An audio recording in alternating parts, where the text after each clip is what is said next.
going further down the line, if we don't burn our bridges with the commission, we may in fact be in a position at some point to comment on the comprehensive agreement relative to our concerns.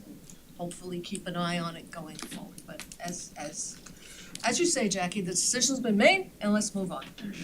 Okay, so the next thing that happened at one of the commission meetings was that, I think it was at a conference meeting, the city manager,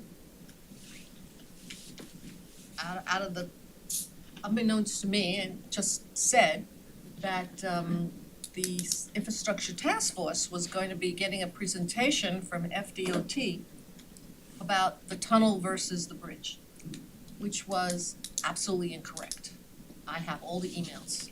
I'm perfectly happy to read all the emails on the record. They say we were going to have it or we wanted to have it? That we were going to have it. Not that we wanted, that we were going to have it, okay? And this all stems from our support for the city's position of a bridge versus a tunnel. If you recall, we did not take a position on it. We did not say the infrastructure task force believes it should be this, that. We sent a communication to the commission saying we recommend, okay, that you go, in principle that you go with a tunnel. So we never took an independent position. We were not a rogue organization going out and, doing our own thing. We are an advisory board, so we advise, okay? We also sent a copy of that to Jerry O'Reilly, who is the Executive Secretary of District 4 FDOT, as we were asked to do, if you recall, by the mayor's staff, encouraging everyone to write letters to FDOT to support the tunnel versus the bridge, okay? So we were happy to do that. Didn't send him a special letter, I simply sent him a CC of our recommendation to the commission. Then he writes me back and says, thank you very much, but Who's he? O'Reilly. Okay. O'Reilly writes me back, an email, I have them all here, you can read them later. And he says, thank you very much for your, for your CC, but we would be happy to talk to you about the Broward Commuter Rail project, the big project. The tunnel versus the bridge is only one small part of the whole big thing. And I sent him back an email, and I said, gee, that would be interesting. If you were willing to come and talk to us, that would be a good thing. And I accepted his invitation to talk about the Broward Commuter Rail project.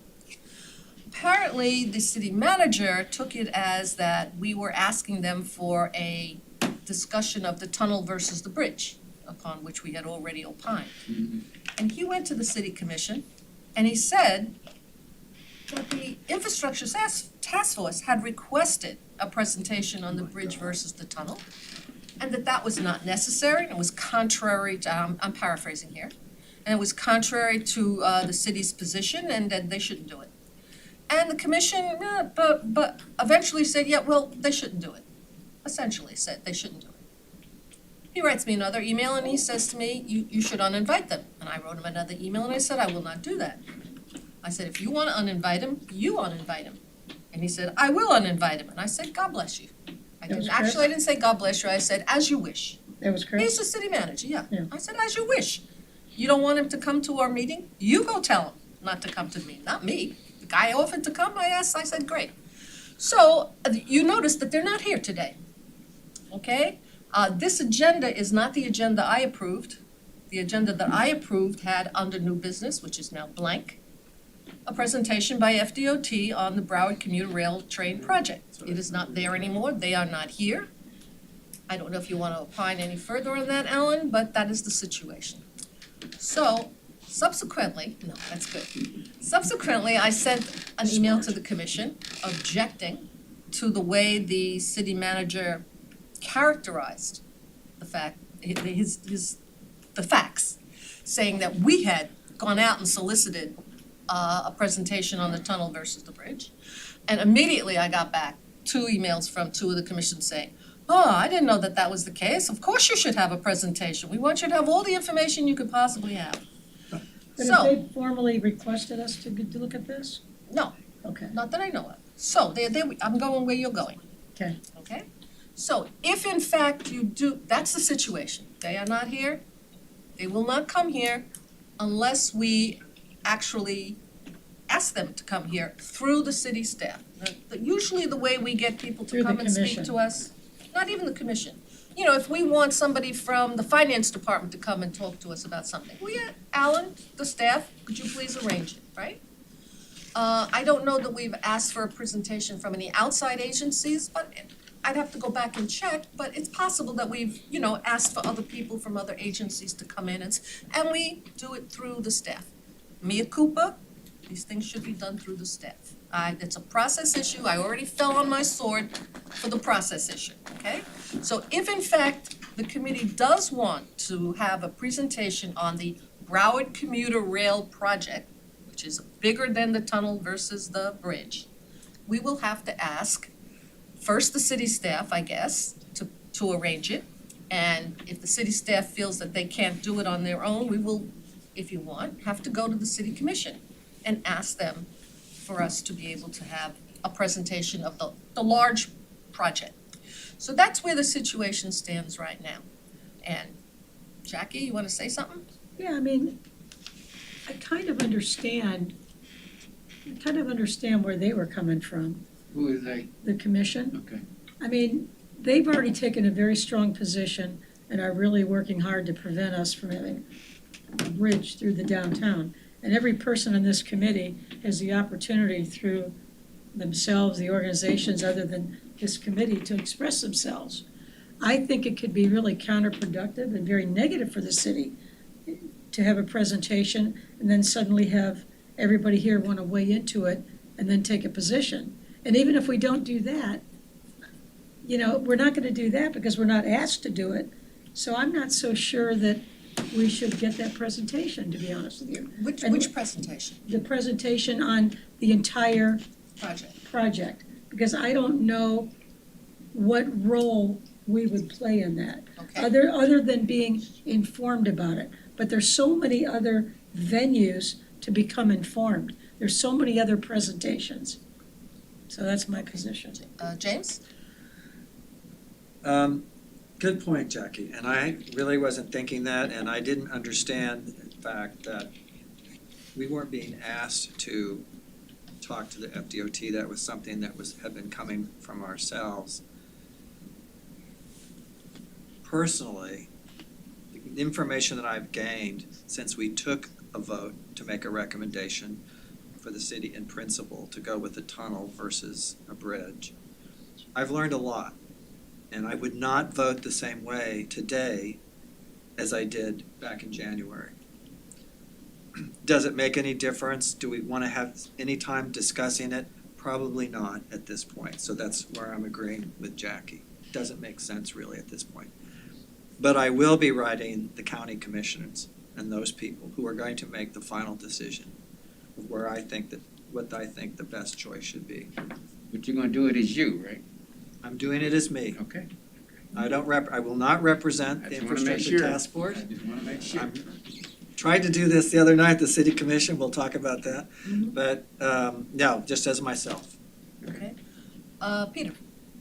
So, FDOT is still sort of in the mode of consulting or talking to anyone that's interested, and that's to their credit. Yeah, they're doing a dog and pony show all around the city. So because of that, they'll reach out to anyone that expresses an interest. I too, as an individual, I'm in the middle of some protracted, and in the sense that I write, and it takes a while to get a reply, some correspondence with FDOT on some technical aspects of their various proposals. And I feel quite happy doing that as an individual, and that's how I've characterized it with them. And I'm really only going backwards and forwards on some technical points. Personally, I didn't think that we were likely to change our position in support of the commission. So no real reason why we shouldn't have that presentation. But as far as I'm concerned, I've had the presentation probably 3 times over now, so I'm pretty fully briefed. Okay, Anybody else? I Roosevelt? just want to make sure that, one, that we keep in mind what it is that we are supposed to be doing. And really, the position that we take has very little to nothing to do with what the outcome is. Other words, that's why they got that advisory stuff in this name. We are not a board. We are an advisory committee, which means once we finish advising, and do what the hell they want to do anyway. So it's not that any presentation from any of us gonna make a hell of a lot of difference with what the city commission do as a commission. And I think we're wasting time. Let's move on. Okay. I would just want to say that the Broward Commuter train project, okay, is much bigger than a bridge versus a tunnel. Absolutely. We supported the tunnel, that's fine, okay? But the project itself will have such a tremendous impact on the transportation infrastructure of this city in terms of roads Yes. and in terms of commuter rail.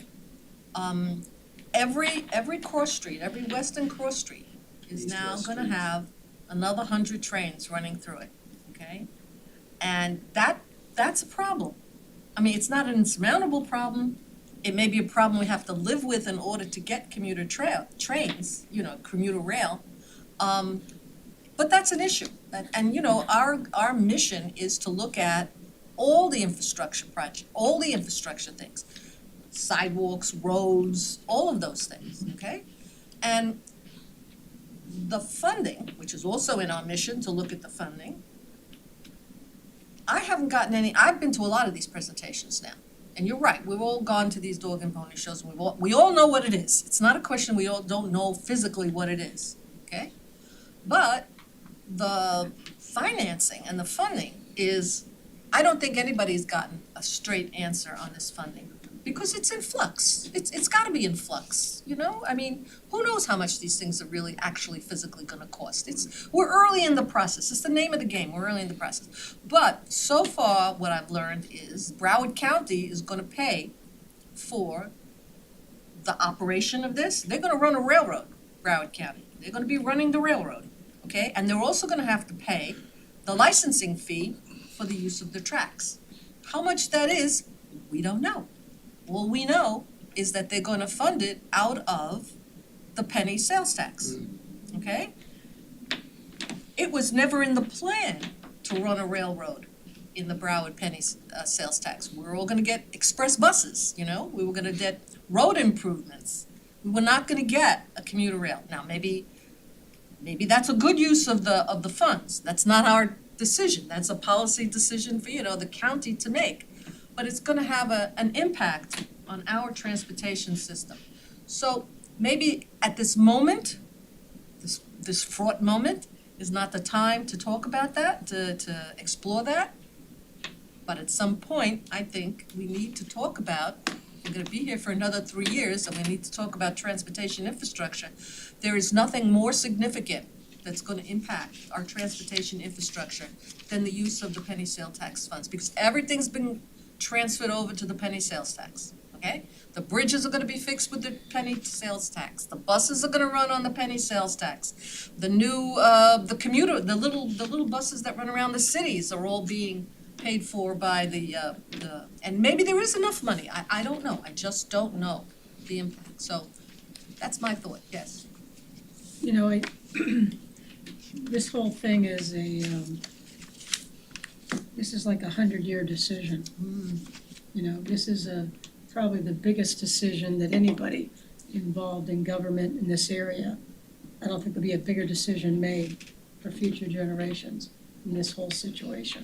So obviously, it's incumbent on everybody to be extremely knowledgeable about this and take your own position. As far as the funding, my understanding is that what you said is correct, and then there's going to be money from the feds. But the truth of the matter is, unless the people in the city galvanized to take a position that the majority agrees upon, they will not do anything.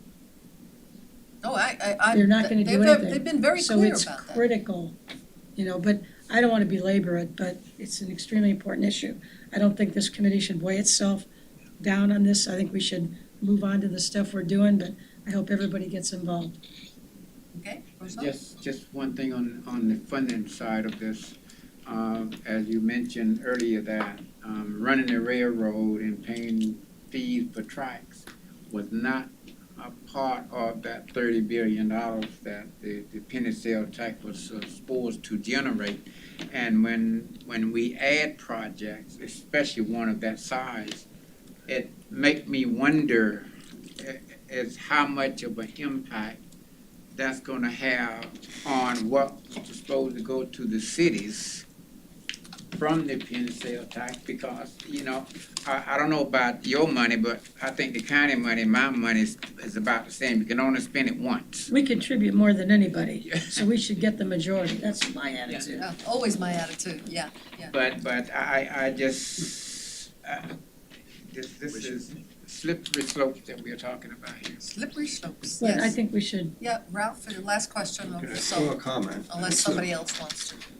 When we were first appointed back in early 2017, the commission and Mayor Seiler pretty much outlined those areas that we should be looking at resolution number 17-46. They indicated that the review existing infrastructures, including, but not limited to, but they pretty much stated these are the various ones, the sidewalks, the airports, the seawalls, et cetera, were that. So I'm just wondering if in fact we should really get guidance from the mayor and the commission on going through something that's not specifically listed on here to look and evaluate it, rather than trying to come up on our own to say, Well, I think they've done that. I think they have opined already. They have opined, whether they were fully informed of the facts or not fully informed of the facts.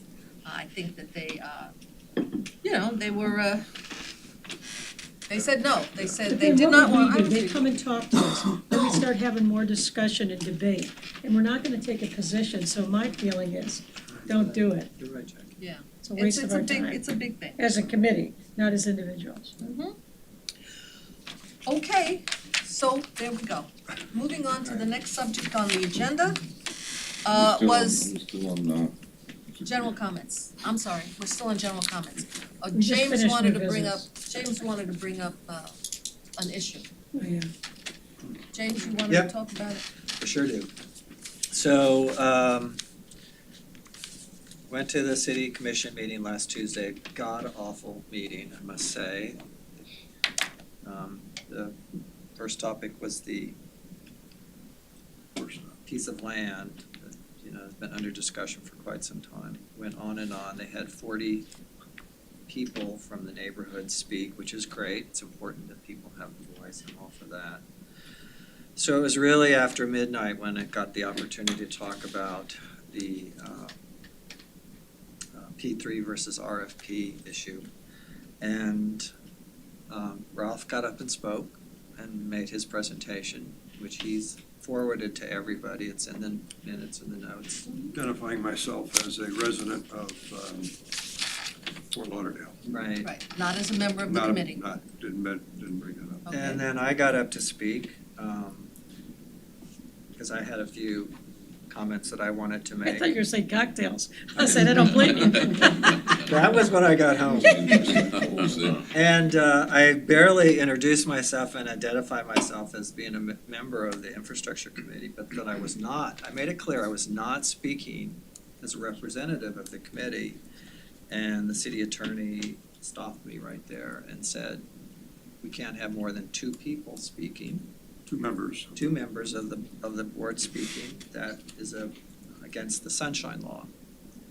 And I kind of was taken back by it, and Dean kind of looked at me, and I'm like, so I said, are you asking me to sit down, or do you want me to sit down? And they said, yeah. So I was not allowed to speak and say what I wanted to.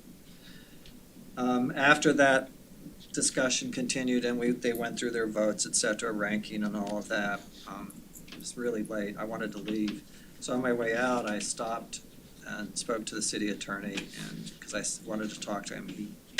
He couldn't talk then, he had to stay, which made sense. So he gave me his business card and I reached out to him the next day and sent an email asking for a meeting, which I haven't heard from him yet. I suspect he's pretty busy with the issues surrounding the firing of the police chief. But I'm really challenging his interpretation or his application of the Sunshine Law in this case. Because I was speaking as a private citizen, identified myself as a member. Ralph and I we sat next to each other, but we weren't sitting there having a meeting about what we had already decided at our previous advisory meeting. And I read the Sunshine Law and I've looked up the guidelines and I just don't see where it applies. So, I don't know what anyone else is thinking. You weren't here, you weren't there, you didn't get to witness it, but I'm still waiting to hear from the city attorney. Jackie? I'm kind of a little bit perplexed by his position on this because we are not a quasi-judicial committee. We don't vote on things that then get approved by the city commission. We make recommendations. Am I correct? Yes, absolutely. Okay, as chairman of planning and zoning, I feel much differently as it relates to the one-stop shop, the EMR, all these people getting really involved in it and, going and making all these presentations. I won't do it because those things that are controversial are gonna come to my board. And I wanna be able to hear everything and vote the way I think I should vote.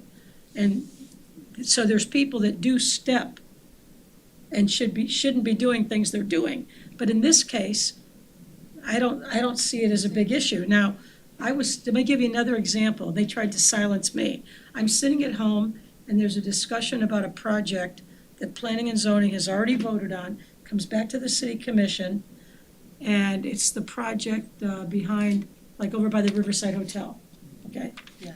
So they're 808. hearing it again. I think it's a 808? de novo hearing, The right? Noble, yeah. And I hear people standing up there and using Coley hammock, and this wasn't our master plan, and I'm going, these people are crazy. They were never part of our master plan. And they kept using the neighborhood information. I'm president of the neighborhood. I got dressed, I got in the car, I drove over, because I wanted to put the record straight. Okay. They can't be using us. So I get there, I'm the last one to talk, and Alan's like, oh, no, you can't talk. I go, yes, I can, Alan. I'm not talking about the project, I'm trying to set the record straight. So anyway, I went ahead and spoke. Because I didn't feel that was a conflict. I wasn't saying if I was for or against, it already went to our board, but this situation is just a little bit goofy, I think. The city attorney I didn't mean to talk so much, but I wanted you to see the different examples, the way I'm thinking. Peter? So, Margaret, from me to try and explain, the city attorney is thinking. But you have to remember that effectively now, and that meeting was part of a contract decision. And it seems to me that the attorney is trying to ensure that no part of the process is open to any kind of a challenge anywhere going forward. And maybe his thinking was that if you have two members or more of an advisory group that has considered an issue, and then they're talking prior to a decision point on some contract negotiations, because a meeting of the ITF has not been properly noticed, therefore it's not a good idea. Having said that, it is disconcerting because then we consider numerous things, and going forward as individuals, we may wish to come and talk about, as an example, smart metering or something. So we considered that on our agenda, and then if we want to come down as individuals and talk about that, it sounds that we could be prohibited, particularly if there's any kind of financial decisions that are coming about as a result of that commission discussion. Okay, Roosevelt? Thank you, Madam Chair, and I think where your problem lie and may continue to be there is because when we talk about the sunshine law, they also talk about perception. And that's, perception is what you think and what I think may not be the same. But the attorney is probably thinking along the lines that if there was anybody in that room would believe that it was a conflict in order to make sure it's not, is to rule the way that he did. Is it right or wrong? I think he's wrong, but I think he's simply protecting the rule. Okay, well, you wanna go next, Rob? Well, I was just gonna bring up something which I'm kind of not sure I want to, but when I wrote that multi-storage structure article that I wrote for the Imperial Point newsletter, I was contacted by the city manager telling me not to publish that. And, I told him, I said, well, I'll tell you what I'll do. I will present that to my board, the Imperial Point, and have them decide. And of course, I told them that, they said, how about your First Amendment rights? And I said, well, you want to publish it or not? And they said, publish it, please. It's a great article or whatever. And so we did. All right. So sometimes people will get in the fire, in the fight, and they'll just try to swing and hit anything that they can hit in arm's reach. But, I thought that was out of line, but from looking at it from his perspective, I don't know, I mean, so we try to keep that in mind, and to me, I just wanted people to get the information, so if they had cracks and stuff happening, that may help to prevent what happened down in Miami, so enough said, I guess. Well, I think we're all being very kind to the city attorney and trying to interpolate why he did it, and he's doing it in the best interest of the city, and I'm sure he's doing it, in his mind, in the best interest of the city all around. That's his job. But I'm concerned about the First Amendment issue here. And I see that there is absolutely a difference between quasi-judicial boards and advisory boards. But if I'm on the sustainability advisory, okay, better yet, I was 10 years on the community appearance board, okay? Now, the community appearance board goes around and gives out awards, okay? And if I meet Alicia in the supermarket, Alicia was a member of the board along with me, and we have a conversation, okay? Is that against sunshine? Because she and I together will be having to make a decision to give somebody an award. There's a slippery slope here. Yeah. I mean, the minute you say, we can't talk, because you and I may have to make a decision at some point. I mean, obviously, if we talk about the Mets, there's no question. But who knows whether we're talking about the Mets? So this is really it's really very hard to figure this. I think we should ask the city attorney to come and talk with us about this. And give us his opinion about why it is, Let me whatever. ask you a question. Yeah. Let me ask you a question. So if you're on the planning and zoning board, Right, right? You've got all these different projects coming forward. Some of the projects before they come to us are very controversial. mm-hmm, People go out and they start speaking publicly about their positions. They go and they speak at meetings. And now this comes to planning and zoning. If you were an attorney representing a developer, would you want a planning and zoning board member who's already said they're against a project weighing in on a vote on the project? I already said to you that there is a distinct difference. No, I'm between- not challenging you, but do you see, it's Of course, crazy. he's absolutely right when he says Yeah. there is a distinction between a quasi-judicial Yeah. board and a non-quasi. If you don't want to be in a position where you're on projects, don't be on a quasi-judicial board where you have to make the, understood, perfectly understood. And there are things that a person in that position can do to recuse themselves from certain conversations. It could be done, but that's not what we're talking about. We're talking about the Sustainability Advisory Board, who is now, wants to make an individual who wants to say to the commission, you are not doing, in my opinion, as a private citizen, you're not doing enough for water quality in the city, let's just say. And I know people who say that, okay? But if she happens to be on the Sustainability Advisory Board, She can't say that? She can't tell Yeah, I them don't that? understand what this I don't whole sunshine understand thing what the- was. I with just these don't two. understand. Yeah. Two guys are in the It's room not as making private sense. citizens, how can they possibly be violating sunshine? I think Peter hit the nail on the head with his comment about being concerned that he didn't want anyone to think that there was, But I have seen, Yeah. Jackie, I have seen him do this in other meetings, not necessarily a place where something was being done. He has a particular point of view, and I respect that he has a particular point of view on it, but I don't understand it. I'd like to understand it, I'd like to abide by it if it's, if it's true. But I would like to have him come here and cite, where in the sunshine law does it say that? I agree with you, It doesn't. Marilyn. It doesn't. And I've been doing this way too many If years, it's an and suddenly things are interpretation, different. fine, that's his, but let him come here and say, that's my interpretation. Let him come here and explain to us. I'm perfectly happy to abide by any rule, regulation, yada, yada, yada, yada, but I have to understand it. So could I suggest that we suggest to the staff, which is the appropriate way to do it, ask the city attorney to come to our next meeting and give us his view and explain to us what our obligations are under sunshine.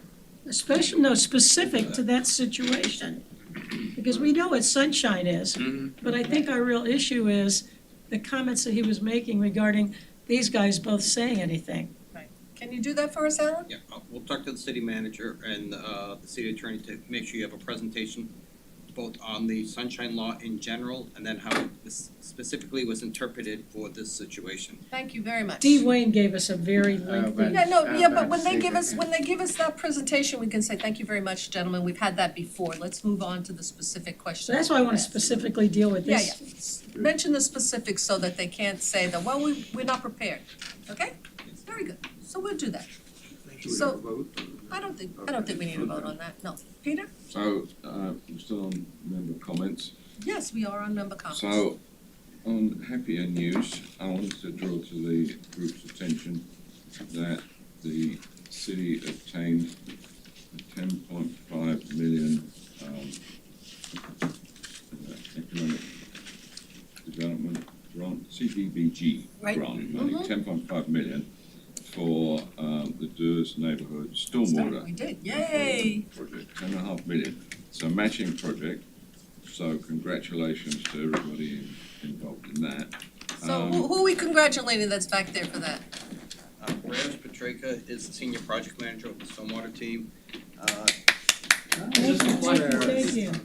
Does that mean we're getting rid of the holding tanks? Let's not go with holding tanks. But I did have Who Yeah, actually show got up, the Peter. grant? Who wrote the grant? I believe he wrote the majority of it, but there was a lot of folks No, it was who a team contributed effort. into it. Great job. Great job. Dr. Nancy Gaspin's division participated. I'm sure somebody from Office of Management and Budget helped put together. Let the record show that we congratulated the city staff who were responsible for it. Great job. Job well No, I done. do have a question for Alan. It says in the agenda item, the Durs area improvements is currently funded in the amount of nearly 12.7 million. And we've got 10.5 million.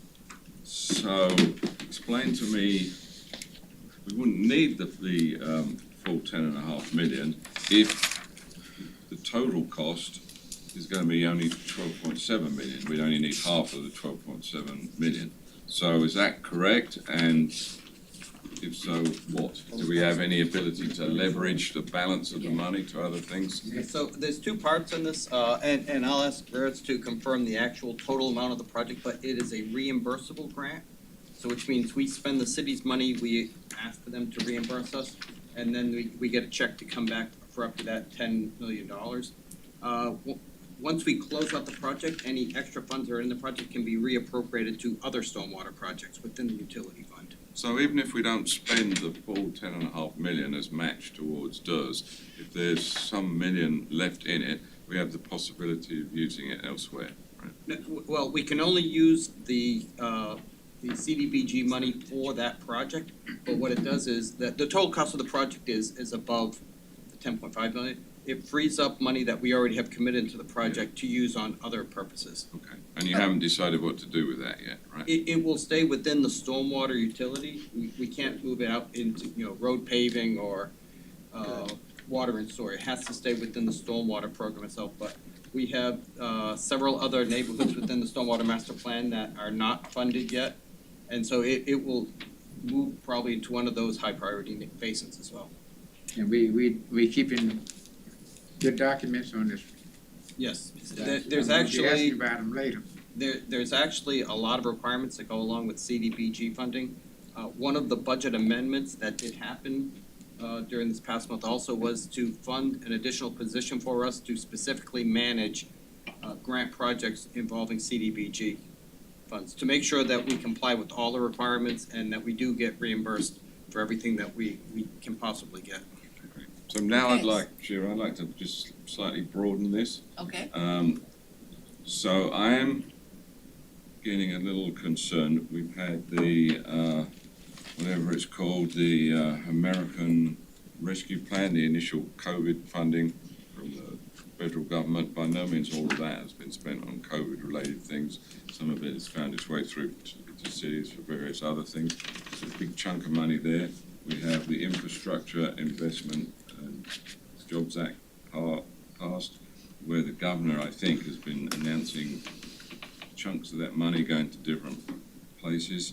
One article, particularly in the paper, caught my eye, and that was, when was it dated? January 29th, 2022. The governor announced 80 million relief plan, and some millions of it, I'm just showing you this as an example. We're going to Hallandale, and it says something to the effect the money is not, it's really for storm sewers. And then you have the Director of Public Works there saying, blah, blah, blah, system's old, blah, blah, blah. The improvement will prevent sewage from seeping onto the streets, which has notoriously happened repeatedly in Fort Lauderdale. So, mind your I own haven't business, seen Howard. any announcements in the paper over the last 3 months that any of these chunks of money that the governor's talking about have flowed to the city of Fort Lauderdale. We had this discussion, and we were asking, what was the plan of the city to go after that money? We have not, maybe the city doesn't have a plan yet, maybe it's too soon, maybe, I don't know. But certainly, it's a legitimate question that you bring up. If there is additional, and there's a lot of money involved there, okay? But a lot of it's gonna go to Broward Commuter Rail. But putting that aside for the moment, we gotta know, what's the plan, guys? How are we gonna suck up all that money? And I'm sure, look at these guys, they put up a $10 million grant. I'm sure they're perfectly capable. And they're thinking about it all the time of how we're gonna suck up that money. But it would be nice to know how you're gonna suck up that money, Didn't to the have a city- discussion about that. Didn't the city hire another person to be totally focused on getting grant money? I don't know, I'm asking Yeah, Ellen. that was the budget amendment that was earlier this month, or in February, to provide for a person to do grants management, specifically, in this case, dealing with the $10 million one, but that person will also be assisting with future grants that we'll be getting. Right. But these are, What about the federal? I'm sorry. And within the Office of Management and Budget, they also have people who work on grants. We have Kim Holcomb back here, who is in our Strategic Support Division, who makes sure that we are doing the right paperwork, working with them to account for all the funds that we do get through grants and to help to put together applications. I'll just put it this way, that in my experience, getting federal money seems to be a very specific skill. I can remember an instance where the city retained a person who was a former federal employee. But somehow or other, he knew the right buttons to push. And all I'm saying is, I'm seeing too many articles of money flowing, yes, via the state, where Fort Lauderdale is never mentioned yet. And the money now appears to be out there. So, I don't think we had anybody doing it full-time, the way we're gonna do it now. Am I right? Not within our department, no. Right. No. Well, at some point, we might want to make a stand about that, because funding is a very important thing. How much, it was like 13 billion was coming to Florida, okay? That was the number I heard kicked around from the infrastructure bill, okay? 13 billion. Now, the governor is gonna make the decision about where that money's going, although some of that It's money, coming to Broward. actually, some of that money, I understand, and correct me if I'm wrong, if you know I'm wrong, Alan, that some of the money goes directly to the cities, okay? Bypasses the state, because there's always this problem with the state starving the cities. But at this point, I don't know, and I don't think that anybody knows that the governor has made his decision about how to distribute it. And I don't know if the federal government has made any decisions about direct grants to Miami or Fort Lauderdale or anybody. We just don't, Okay. do you know? So my understanding is the COVID funding that we got through American Rescue Plan Act did come down straight to cities, and that was a year and a half ago or so when that money was allocated out. And so the city did get that directly.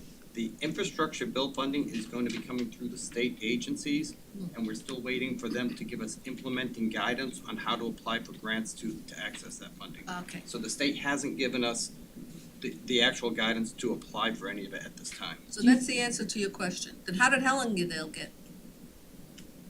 Now, was that from the American Rescue Plan Act, or was that from the Coastal Resilience Fund? Because the governor also set up a $500 million resilience Yep. program.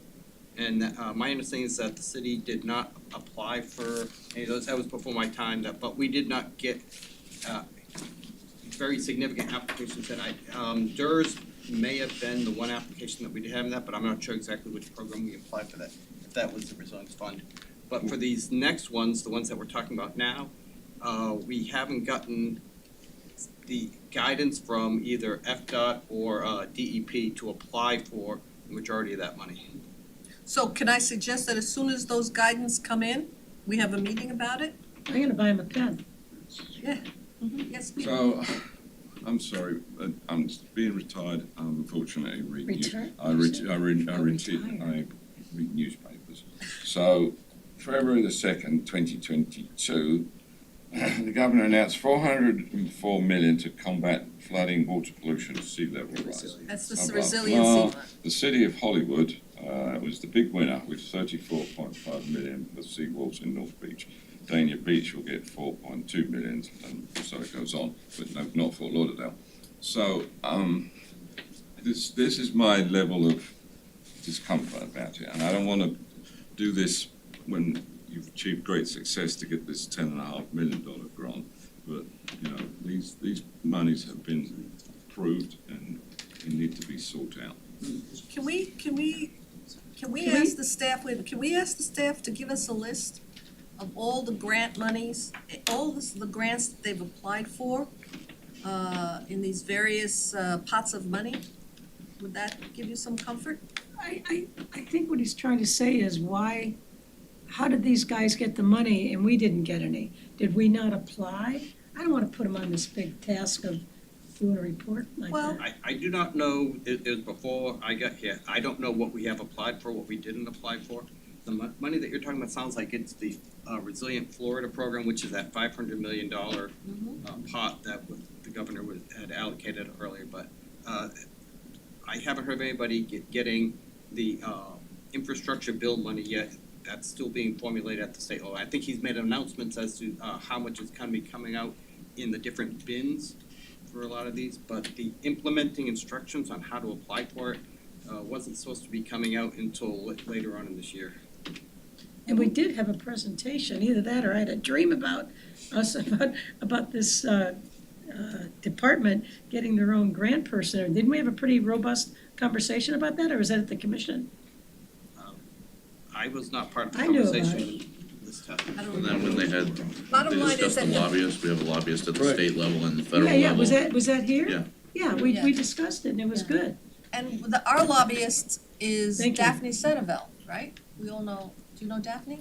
No. She's our, what's her new title now? She's Governmental Economic Development Representative, something like that. something along those But lines. she's also our liaison up in Tallahassee. And she's the one who gives the commission the presentation on what's happening in Tallahassee, which, by the way, we have some nice appropriations going for a couple of our projects down here in Fort Lauderdale out of the state budget. So there's 3 of them. There's, I forget what they were.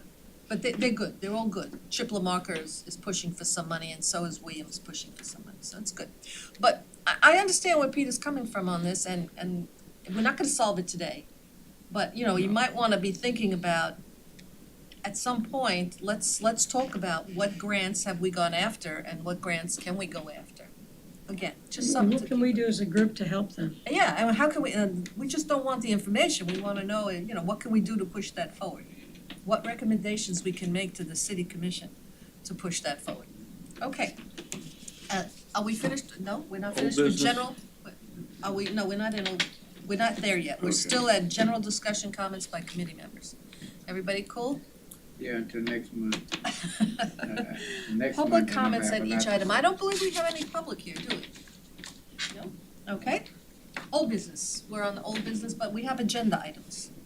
Is it in one of the agenda items? Well, I was just wondering, you know, now that things have developed as far as the 3P, I would be interested in seeing if we could get Hazen and Sawyer in here to discuss maybe the plant, the type of treatment processes that they're going to be involved with P3. Isn't that gonna be technical stuff? Well, You I would mean, enjoy it, but I as might- opposed, Glaze over. well, don't have to get too technical in the sense that you just name what kind of the process is being employed as opposed to the current 1954. Well, I think that decision's already been made, Ralph. It's Yeah, I don't know what nanofiltration, we're that's gonna- it, I'm we're going gonna- nano, It's in all the we're proposals. going nano. And it's specified on the Carollo report with the, you know, that scheme 11. So it has a summary of all the Okay, pieces of okay, equipment that's- and everything. It's good to know, it's I nano. Just All wanted right. to check, thank you. If anything changes and it's not nano, we wanna know, okay? Very good, so let's start with old business, top 10 unfunded priority projects list. Yes? Okay, so, Can you put them up? we have a slide presentation. Thank you. And really, this goes back to a couple of different comments that you've made, not only about what's high on the unfunded priority list, but also asks how do we prioritize projects? Okay. So if you can go to the next slide. Okay, so, and you may see some. There we go. Okay, you may recognize some of these issues and challenges that we do have, basically old aging, infrastructure, obsolete technology, particularly when we're talking about some of the stuff in the plants. A lot of deferred maintenance that we are catching up on, but is a challenge. The regulatory environment has changed. It is more strict, particularly when you're dealing with stormwater and what you're able to discharge as far as water. Different levels of service that are expectations by the public as we're building out infrastructure. You know, and really that impacts a lot on as we're replacing stuff, a lot of times we're having to upsize from where we are right now. Jurisdictional issues with the county or the state on who gets to approve what gets built, and we have to do a lot of coordination with Broward County in particular, with DEP to get things permitted. Economic growth of the city is a huge issue, particularly in certain parts of the city, downtown area, Baton Village, some places where we have a lot of growth, and the pipes, the lift stations just don't have the capacity to support future growth, so therefore we have to replace them or upsize pipes. Different standards for sustainable solutions. As we're doing things, we don't just want to replace a pump with a larger pump. We want to put it in a pump that is more energy efficient, that is more reliable and durable. So making sure that we're making smart investments and not just trying to switch stuff out as fast as possible. Before we move to the next one, Yes. as we replace pipes and drains and all that stuff now, are we replacing them to be satisfactory for today or 20 years down the road? When we make those decisions, we are looking at the, any projected growth that we do have in the area based on what's already been approved or maybe in the development process and what we think it could be, because we know that when we put a pipe in the ground, it's gonna be there for 50 years. Right. So in a lot of cases, whenever we're replacing pipe, we're going at least one size larger, just because we know that the growth is either projected or it may come if you build out an area completely. And those projections, those population projections, use the Broward County population projections? The 20-year, 30-year Broward County population projections? There is a study that was made, I can't remember, it's, Yeah, they work with sustainable development to determine how much is needed in an area.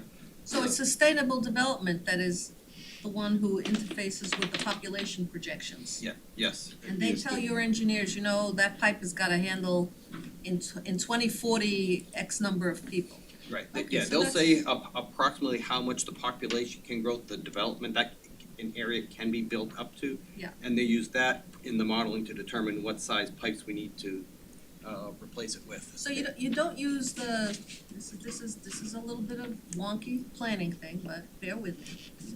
You use the projections of population, but you don't use the build-out projections pursuant to the actual zoning. In other words, if I have this area here and it's zoned for 50,000 units, just today, zoned for 50,000 units, there's only 20,000 here now, but it could Yeah. potentially build 50,000 units. You don't use 50,000 units. You use whatever the projection, the population projection is. We say that in this area, I know it's gonna be 50,000 eventually, because that's what it could be, but we only think that in the next 30 years, it's gonna be 30. So you use the 30, not the 50. It's a little planning wonky. and you know what, yeah, and we also look at the materials of construction of the pipe, know what is, I mean, what's now and what's gonna be supported 50 years from now, so. Are you using numbers from Broward County, or you using numbers from the city of Fort Lauderdale when we are making these predictions? Well, we do it based on what the Department of Sustainable Development tells us. How they get those numbers, I'd have to ask them. That's the answer to your question. Would you like to know that? Yes, I would, and the reason being, when we think infrastructure, the city of Fort Lauderdale support other cities That's true. in their infrastructure, and I wanna know, when we talk these numbers, are we considering Oakland Park numbers, as part of our numbers, or? It's a good question. I have no answer. We need to know this, I think. The city, other cities that's on our water system, That's Yeah. right. their utility customer. By the way, Alan, did you get permission from the attorney to use this oblique aerial? Because I think it was redacted on, was that the Corolla report or? I do not know exactly where the picture came from, Busted. but I used that exact same picture in a presentation to you in 2017, so Okay. it was already out there. But Please I report propose Roosevelt's question. At some point, we would like to have a representative from the Sustainable Development to explain to us how they make the projections, because that's a very critical thing, how they make the population projections upon which you base your decisions about how big the pipe's gonna be, how big the sewage treatment plant is. Because actually, right now, we're bumping up on the capacity of the sewage treatment plant. You know, it goes down, it goes up. You do good projects, you get rid of I&I, it goes down. You get more building, it goes up. Eventually, it's gonna bump up. You've said this before, Alan, in public, that eventually it's gonna be a problem. When's eventually? What's the projection? When does it get to eventually that we're gonna have a problem? And I know you're not gonna answer me right now, but that's what, we should be having a discussion with the department about when is the eventually, and what do we do when we get to eventually? So, at Very some point, diff- we have to have that Very discussion. difficult with rezoning, then come along and change the equation completely later in They don't use zoning. That's what I asked that question. Do you use zoning, or do you use what Broward County, I think it's Broward County, what they project the population will be? What do they use? They don't use zoning, they use cohort management. I remember all these things from planning school, but I can't remember the I mean, it's exact just like terms. years back, they changed the zoning down at, single family or some kind of low multifamily on the beach area now. And then throughout the city here, then it's been changed to, high intensity, But that's the issue that Jackie has to deal with every time she's at the planning board. Every Well- time they come in for a zoning change from lower density to higher density. That's the eventually, okay? Yeah. But she doesn't do it that way. My point is that they had 8-inch, 6 and 8-inch water mains down on the beach, and now they need something like 16, 12 and 16-inch diameter pipes down there to take care of the demand, so that's my point, but I think it's difficult to do anything more than, 5 years, and then from there you have to redo it again. But once you make a decision to put a water main in, you're kind of really locked in on that. You know what? And I apologize for interrupting your presentation. Oh, no, it's all valid concerns, and it's part of what we have to juggle every time we're talking about making an investment in infrastructure. I don't know how much change we're gonna have from a land use zoning perspective moving forward since we're totally built out. I somewhat agree with you, except that every day I see the planning and zoning board agenda with, from a lower density to a higher density, a lower density to a higher density. I see it all the time. Is it gonna be material? Is it gonna triple? No, you're right. We're a built-out city. But, every time another project comes in with 50 stories here and another 50 stories there, it adds up. And I'd like to know when the eventual is gonna be. So, at some point, we need to ask the department to come and let's talk about population projections and how they give the information to you so that you can make these decisions. Because we are only concerned about how you make the decisions. Really, we have nothing to do with them about how they make their projections. It's their business. But we'd like to know. Are we gonna change anything? I don't know. I mean, I'm trying to play devil's advocate with asking them to do this kind of stuff Okay, well, respectfully. I'm not trying to be on anybody's side, but, We're getting to the point where we just can't play devil, have we got to beat it though? well, I mean, Because so he's gonna tell us how they're doing that, and then what are we gonna do?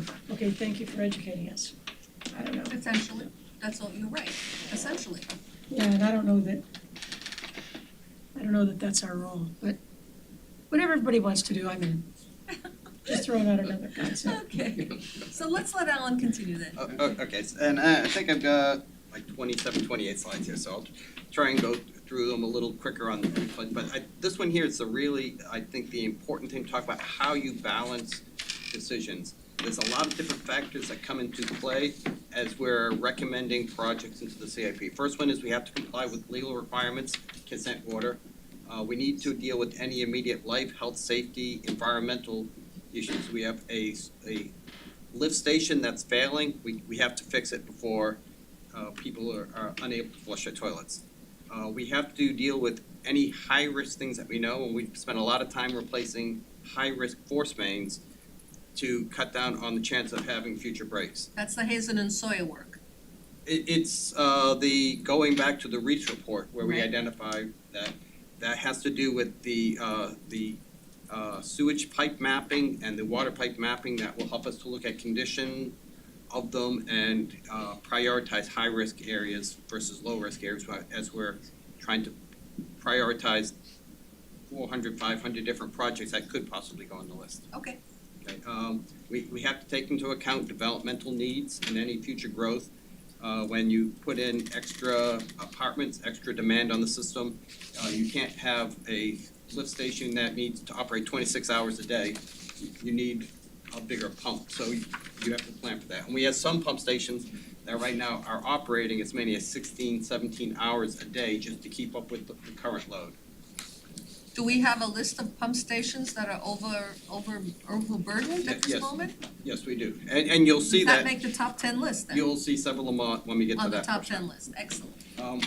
Trying to integrate new technologies and trying to take into account developments that have happened in the construction world over the last 20 years. Which you've done an excellent job in terms of the tunneling of the pipes, taking advantage Yes, of that, that's excellent one job. thing that, it's cut down on the impacts of it and it's cut down on the cost of the Yes. projects. Okay, looking at climate change, how we build any infrastructure to deal with sea level change, with increasing groundwater levels, to deal with the need for more resilient infrastructure, dealing with hurricanes. And now, how do we incorporate carbon neutrality goals that the city is trying to get to a net zero footprint? looking at improving community resilience as we build things. Are there extra features that can help to support a community better? Undergrounding is a good example, where you can always have the wires over the road, but when you put them underneath, they're less susceptible to damage during high winds or hurricanes. I've heard that that's not necessarily true. That putting them underground, it makes them susceptible to other risks, other than being blown around. What's your thought on that? What is it about power? Power lines especially. I'm extremely interested in that topic.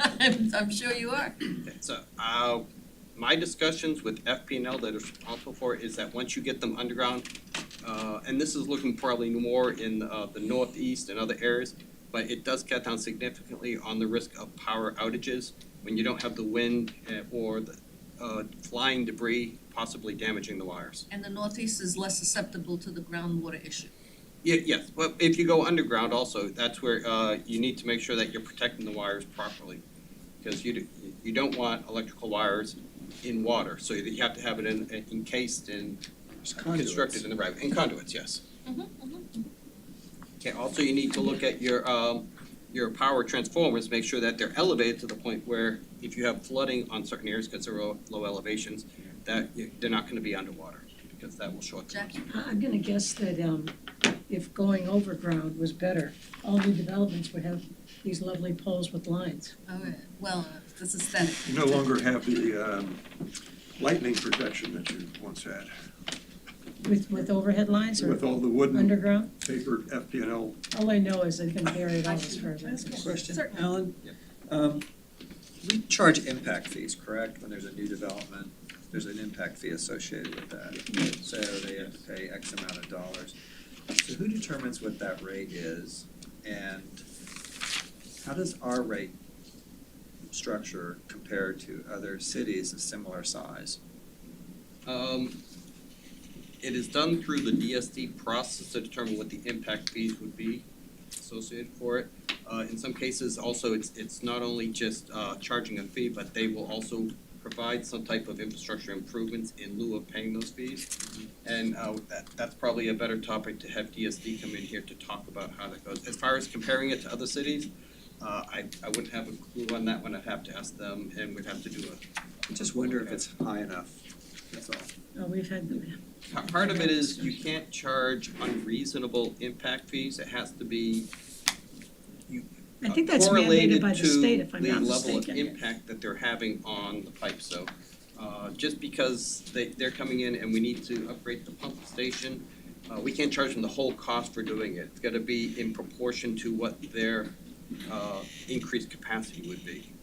And there was But formulas if you that- weren't going to be upgrading because they weren't doing the development, why wouldn't they be charged the entire fee? No, well, what I'm saying though is that as you're calculating what they would be, we have to make sure that we have a basis for how we're doing it. It's proportional to their level of impact.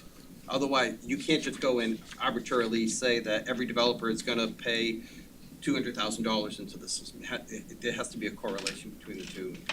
I know 2016, 2017, we were talking about doing some changes in that and looking at what the appropriate rates were. There is some science that goes behind how much they can charge for a developer. it's not uncommon too, when projects come before planning and zoning, as they go through the DRC process, et cetera. And then by the time it comes to us, it's not uncommon to see that they are upgrading some of the infrastructure in order to get approval. But are they paying the appropriate amount? That's really my question. Well, the James, just by appropriate way- amount, we don't really have control over it, like they said, I'm pretty sure it's promulgated by the state as to how you can do it.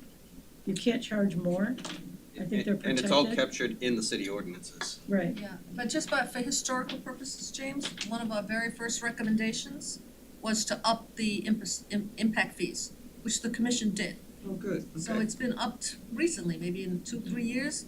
Okay. But Jackie is right, the state has cracked down. I wouldn't say cracked down, the state has appropriately said you cities can't go crazy. You can only Can we go a charge. you little can't do crazy? anything. Yeah, you can't go crazy, you can't charge whatever you wanna charge, you gotta be very specific. Okay, thank you. Every time we do something, the They lobbyists say go we up here did and they crazy, change the right, rules. okay, moving along. Okay, so I'll just go very quickly through the last couple on here. Replacing old infrastructure, you know, we wanna make sure we're looking at that. When possible, providing for redundancy, particularly in some areas where you had single points of failure. We always support city commission priorities as we're trying to, they have a feel for the needs in the communities better than we do sometimes. So when you're looking at how many people are impacted, how, you know, good or bad services maybe, that definitely needs to be considered as well as you're looking at within the funding available, what is it we need to be working on next? Right now, I think we have, and Kim, correct me if I'm wrong, but we have about $600 million worth of CIP projects on our portfolio. So there's a lot of work that is ongoing or scheduled to be coming up in the upcoming years. Got it. So next slide. Back one. Okay. Yes, that one. Okay, so because not all things are equal, we have funding in different categories we're gonna go through in these areas. And this is basically general fund that we compete with every other department in the city to try and get money for. And then stormwater and the water and sewer funds that we pretty much control ourselves within public works. The water and sewer is broken into the central region part, which is the wastewater large force main system that connects to the other cities as well as our city, and then our individual water and sewer fund, which is more the gravity systems and some smaller force mains. Is this a comprehensive list of the things that are funded under general funds, roads, bridges, sidewalks, seawalls, is that comprehensive? No, these are just the infrastructure categories, but when you talk general fund, that is what everybody uses, parks. No, I didn't, no, I didn't mean that. I meant from your department, is this a comprehensive list of the types of projects that you're competing for in the general fund? Probably not 100%, but very large, and I'm trying to, because also we have like IT requirements and things like that that would fit into ours. So there are some other projects that we may have, I but mean, the these are really physical things. these are the infrastructure categories that Okay. we really look at. Okay. Okay, so now we can go to the next slide. Okay, and we included here, this is, you've seen some of these slides, the overview slides before, for those of you who were here in 2017. No, we skipped one. Oh, did we? Yeah. Oh, no, we just did that. You just did that. Okay, so this is the same overview, how just updated, but right now, as far as roads, we have 536 miles, and you see the breakdown of how much is in good condition, satisfactory, fair, or poor. Okay, the PCI index is updated every year based on some formulas, because you know how much roads will generally degrade over the course of a year. So you don't go and resurvey, you just degrade by year? The last time we did it, it's been several years since we actually had someone drive the roads and do Okay, the survey. That is something that we would like to do, but it's just, it's expensive, it Yeah, takes time. but just so I understand, okay, good. So now we got 86 miles in very poor or failed, are they on the top 10 list? What we do each year is we get about 1.2 million for milling and resurfacing. Right. And based on those poor and fair roads is where we will make those investments. And I don't know if you can see it too well on the map, but basically that map has little red areas, and we use a computer program that tells us which roads we need to be repaving for the upcoming year. So we have the plan for 2022 and the plan for 2023 based on about 1.2 million in asphalting work that we can do each year. How many miles can you do for 1.2 million? Jill.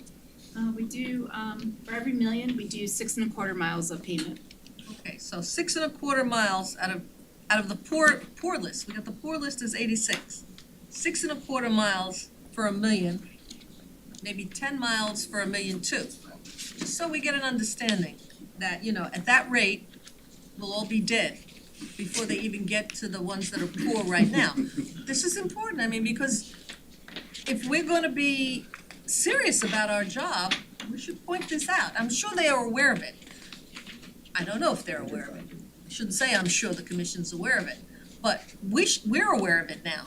And do we wanna take any action about that? Do we wanna recommend that that particular fund be accelerated? These are questions you might wanna think about. Good point. Okay, and I stand corrected on here, I thought it was it's 1.5 million per year, and here's our budget on the slide that shows how much.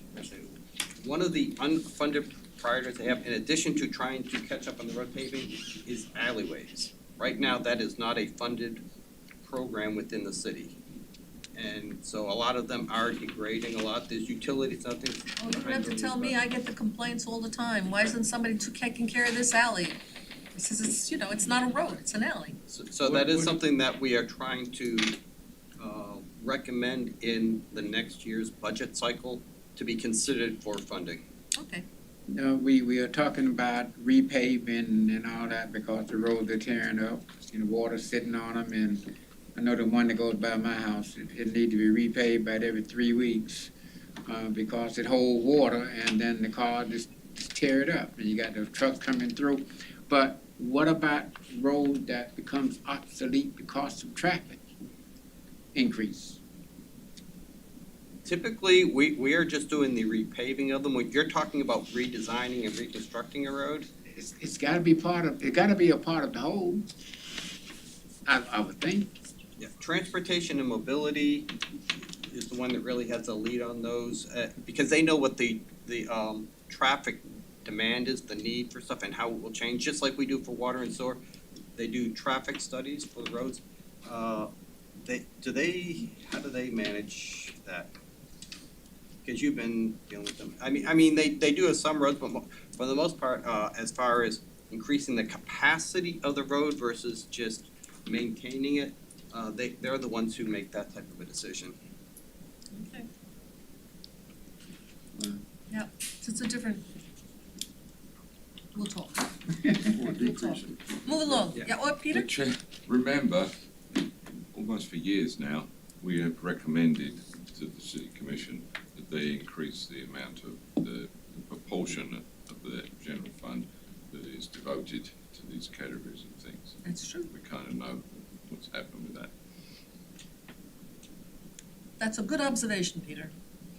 That shouldn't stop us from continuing to tell them that this is what we recommend that they should do. And again, it's the Broward Commuter Rail. You know, a lot of this stuff, taking the burden off the city's budget by switching a lot of these transportation projects like the bridges to the Broward Commuter, to the penny sales tax. And there's a lot of county projects be utilizing those monies that are relieving us of the burden of doing those projects. But I don't seem to be seeing any savings. And the Infrastructure Act is specifically, a small part of it, specifically geared at upgrading all the structurally deficient bridges throughout the country, Mhm. including in Fort Lauderdale, where we have some. Right, okay, moving on then. Yes, Okay. no other questions? Please continue. Next slide. So, I just heard bridges, the city has 53 bridges.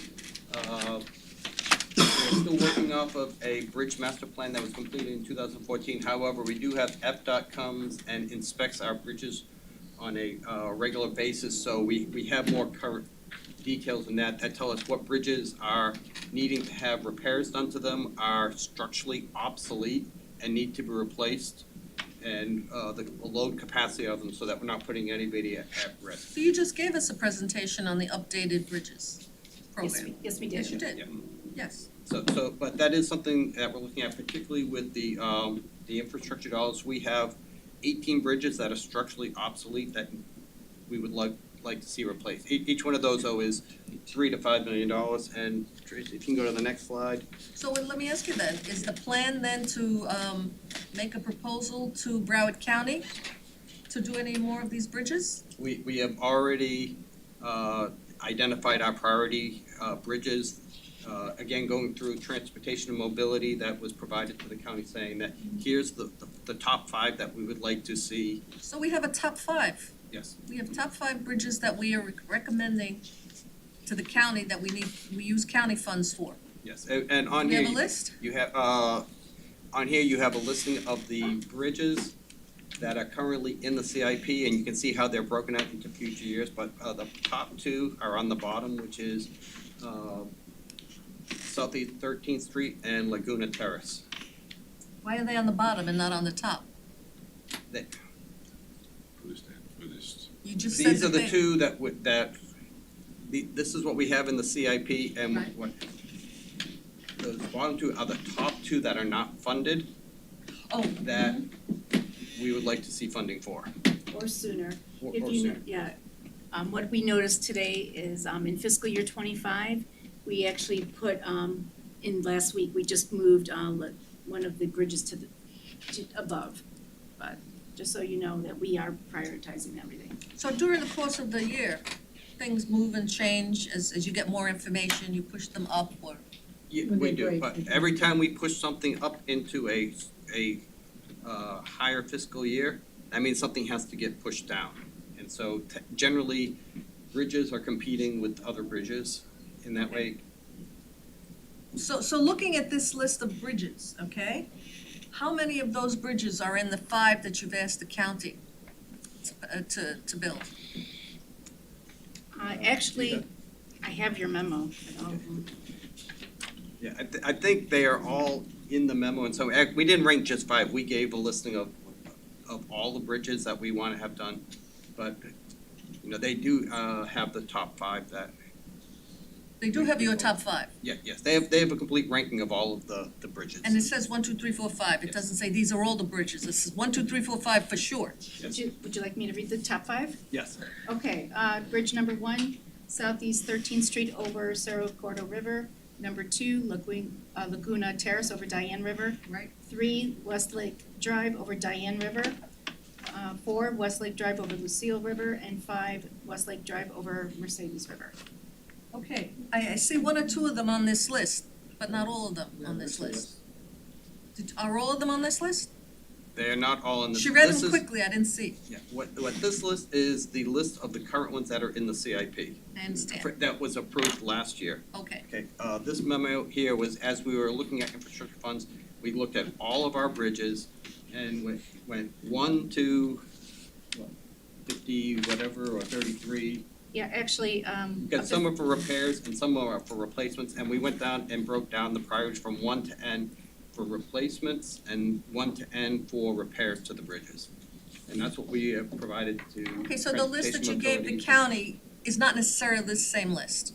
Now, the list on the top is what's currently in the CIP. This memorandum is our needs. I understand, I agree. Okay, so let's assume that the Broward County comes up with the money for those 5 bridges. How much money do we save from the CIP that we can use either for the next 5 bridges or roads? Can we do that? Depends how much they give you, you know, they give Well, if you they one pay- bridge, it funds one other bridge, basically. What's the answer to that question? Right now, what you have, the projects that are on there are unfunded ones that we're talking about. So those were 1 and 2. Right, so right now, the ones that are funded are what you see under FY 2021 and FY 2022. So those top 2 projects. The rest of the projects on that list are ones that are in the CIP, have not been funded yet. Okay, so we're only funding approximately $1.8 million in bridges in the current CIPs. Okay, which is not a whole hell of a lot. Not a whole hell of a lot, given the need, all right? But we're asking the county for more money to do some bridges. How much money are we asking the county for? They haven't, what we gave them was our priority list, Okay, and we would love to see 5 of them, which is about $15 to $17 million. Okay. If we That can would be get that much, that would be great. that would be I great. don't know if they will support that much. I think they're still looking at what are the needs for all of the cities. Is that Greg in the MPO? Is that where it's? Yes. Yes. And Ben Rogers We is know who really to our call. main person. We know who to call. Yes, okay, Peter. Well, my understanding is that there's an advisory group made up of citizens and other people There is. for how to spend, or to make recommendations as to Correct. how to spend this. I don't think it gets to them though until it's packaged correctly and blah, blah, blah. Again, it's sort of essential that that advisory group is effectively lobbied as to the necessity for the city to get this money. it's part of the process of getting these grants that I've gone on too long about. Okay.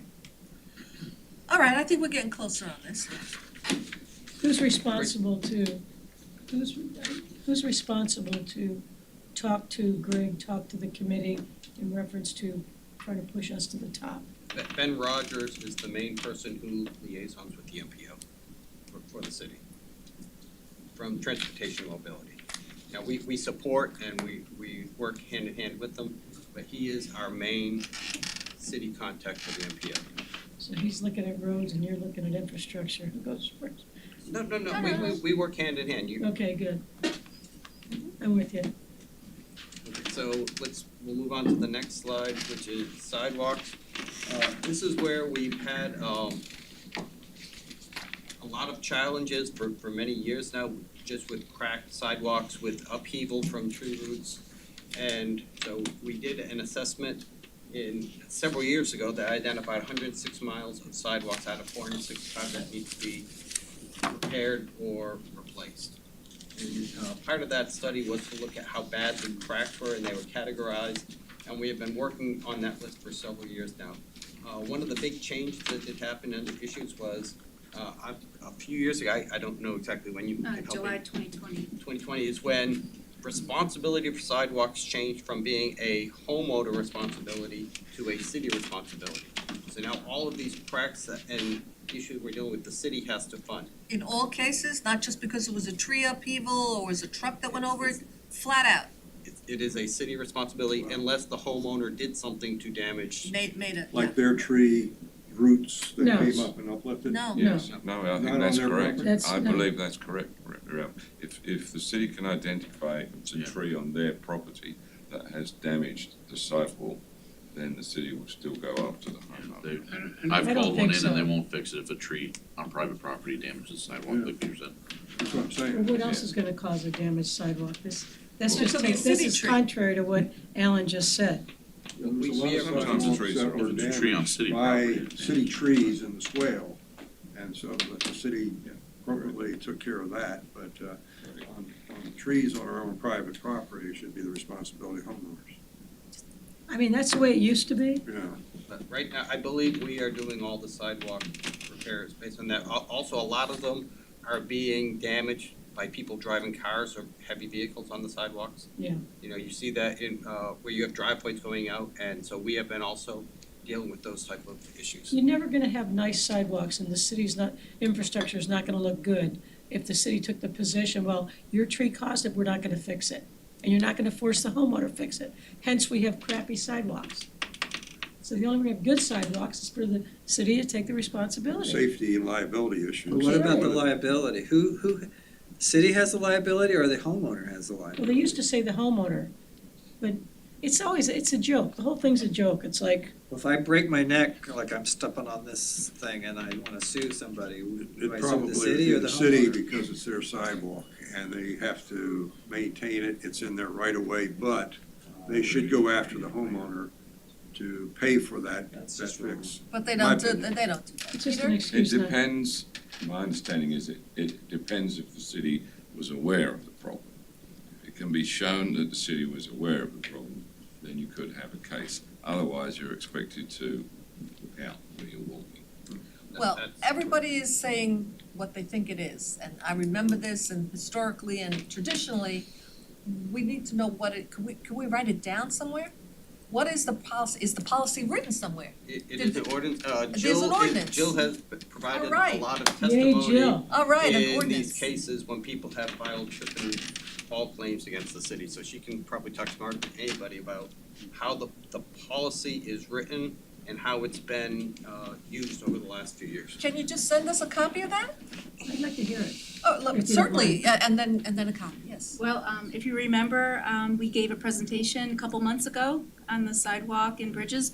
And in there, the ordinance is C 71-64, section 2526. Okay. And even though everything is within the city of Fort Lauderdale, you know, the right-of-way, and you're right, you know, someone falls in front of a home or a business, typically, whoever's injured on the alleged, you know, trip and fall sues the city. Right.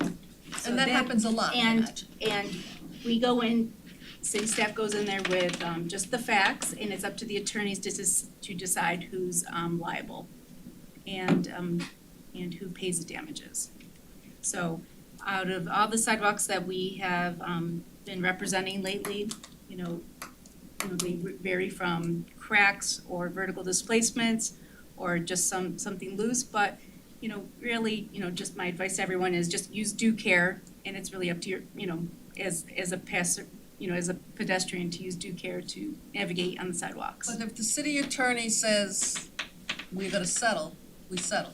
If the city attorney says, we're not gonna settle this doesn't look like our responsibility. Yes. That is not gonna happen. What's Well, the I don't know. payouts been on With this Alan, I over bet the you last couple would. of years? I don't manage the payouts, but it's best to talk to risk division. They handle the payouts in I conjunction mean, with I'm not looking for specific cases, I just want overall, what's the payout been in I the last year or two? don't know that number. Well, we had this discussion once that, and if I recall correctly, we were paying out more in trip and fall in terms of lawsuits than we were spending on fixing the sidewalks. And, so you're right, James. There's no reason why we can't have a number. Last year, in fiscal year 2021, how much money did the city pay out in trip and That's fall? reason alone to get the commission to give them more money, get the damn We sidewalks gotta get the fixed. sidewalk, it's such an important thing to have Okay, good so sidewalks. let's get that number. Can we get that number? Let's just, Would you guys like to get the numbers for the last year or a certain time period from risk division? What are you looking at? What do you think? Me, I always go for 5 years because just to round out the number. well, here's the thing about getting 5 years, Marilyn. They've changed the rule or the ordinance, according to Alan, what year? You're right. It was the summer 2020. So So let's let's start look with at, summer let's of look at 2020. 2020 forward, right? Yes, absolutely. From Good point, my Jack. perspective, if you don't have this ability to go after the cause of the sidewalk damage, like from a property owner who has a tree, there's no incentive for that property owner to take the tree out or cut the roots. We don't take trees out in Coley Hammock, thank you. Well, or deflect the roots down, whatever it is. Or from people driving on the sidewalks. There's gotta be some kind of deterrent by the city after those people. I mean, I fought for people to get their sidewalks when it was trees in the swales, that was the city's trees causing it.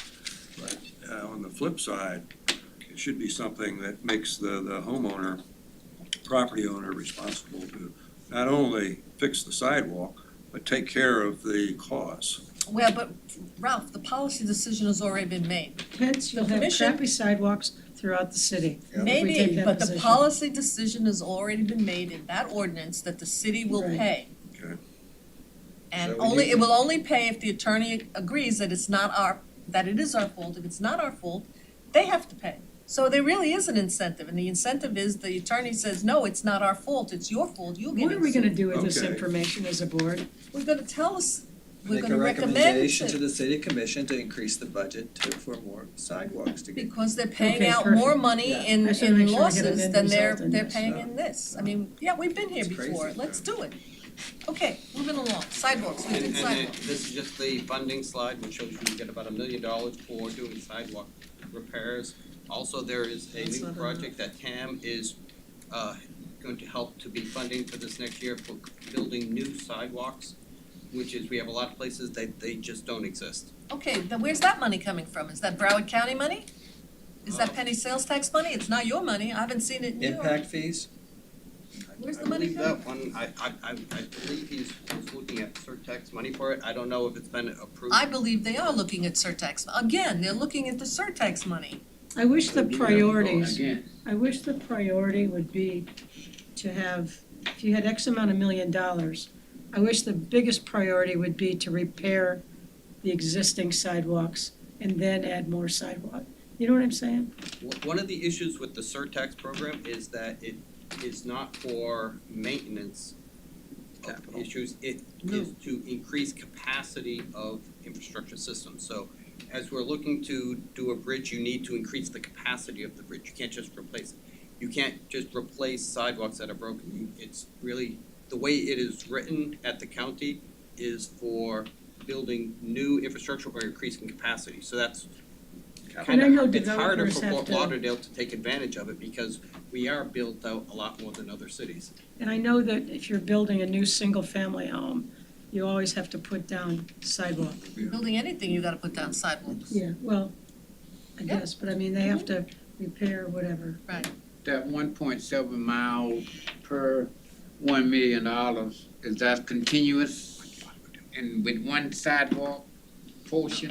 Or are we talking about a little here, a little here, a little Little here, here? little here, Little little here. here, what they do is they have two teams that go out, and most of these come in through the Q alert system, some of the reports I have a sidewalk.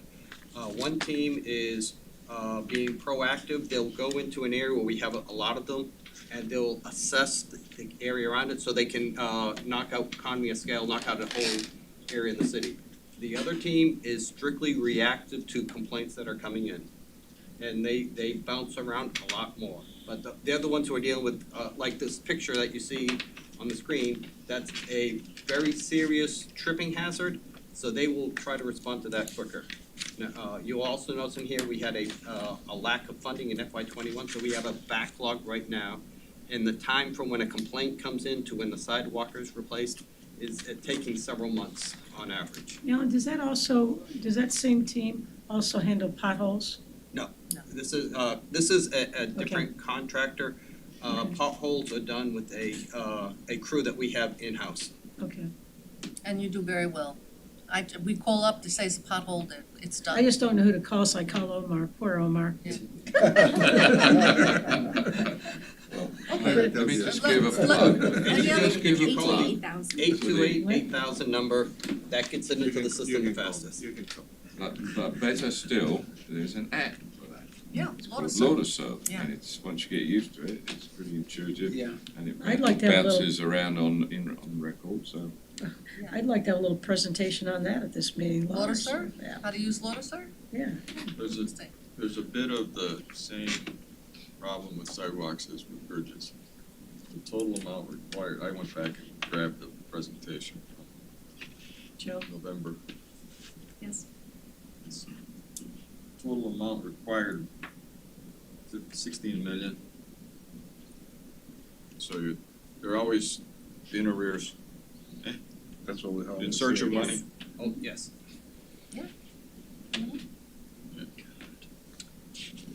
Okay, we finished sidewalks enough? So, Unrelated, gotta catch up. okay, so They're never gonna catch up. Seawalls is the next challenge. Again, this is, most people think seawalls are part of stormwater infrastructure, and they are related to it, but it's a general funded piece of infrastructure. So, and that's why it's in this part of the presentation. We have 200 miles of it. As you know, many of them are in bad shape, crumbling from age, or they're too low, and with sea level rise, they're getting overtopped, and it's impacting the stability of them from behind. Okay, so Cordova Road was funded with general funds? Or not? Partially, about 70% general And where'd the rest of the 30% money come stormwater. from? So Yeah. we use some Some stormwater. stormwater funds for seawalls. For the back of the wall improvements, you gotta use stormwater for the new inlets and tidal valleys. And So, we- so you do have a stormwater aspect to the seawall, but the wall itself is generally a general fund. Generally a general fund. Yes. When we, Okay, when yes, we sir. are talking about the seawalls, and this goes back before you was here, there's been a lot of back and forth on these seawalls. Now, the whatever miles you're talking about right now, that's city-owned seawalls, or that's total seawall? We have 200 miles total seawalls, 4.8 miles of those are owned by the city. And the money that you're talking about, and it's part of money that you use from stormwater and from general fund, you're fixing city Yes. seawall. Are you providing any assistance to those homeowners who cannot afford to fix their seawall? No, we are not. Why? We just sell their property, I'm just kidding. Yeah, I mean, I don't want my It- tax dollars to do that, well, your tax dollar did it with sewer. but that's for everyone. Seawall is for that person who owns that property on the water. The city said, okay, little homeowner, you cannot afford to give me these $25,000 now. So I make it a part of your light bill, or I make it a part of something so that you pay so much per month until you pay it off. They're not offering that on the seawalls, and on seawalls are more expensive than the sewer. I don't understand the logic. It would help us get the seawalls Done a raised lot quicker. faster, yeah. No, I we don't know had- how they would determine who really, No, we had this discussion when we did the seawalls, and Nancy Glassman, and we all yelled and screamed, and there is a way, not to pay for the seawalls, I understand where you're coming from, I don't wanna pay for his seawall, it's his property. amortize it on some kind of. Amortize it over the taxes, because if I can't help him to do it, and he doesn't do it, it impacts me. I don't wanna pay for it, but if there's some way I can, some tax way I can help him do it, Attached to that property. attached to that property. Dude, Last year, the state did consider a bill to incorporate seawalls in the PACE program, Yeah, and it was not approved. That would have been one way to help out homeowners through like a grant program, but the city itself does not have the ability to fund. Here's what bothers me most about this. You have let's say a half a mile of city-owned seawalls, and you go out and you spend this money to fix this. And on both ends of this, is the water that you built the city seawalls to avoid coming out on the property and not coming out on each end of it. You haven't done anything to me. Not you personally, but the problem still exists. right. And if you define the problem not as a private property issue problem, if you define it as a flooding of the streets and sustain, then it's in everybody's interest to find a solution. I was even talking about grants at one time for low-income property owners. They didn't go there, they're not going there, they didn't go there. So, you can write letters and do whatever you want, but Where are those grants? There's gotta be a way of putting something together where you end up leaning the property. Yeah. And, that becomes a lien on And the you pay it off property. over 20 years. And then if you sell the property, it all has, it all It has gets to be taken paid. out. But this is okay. But then the city probably doesn't wanna have the financial responsibility of putting all the money up front. So there's gotta be another way to get another entity.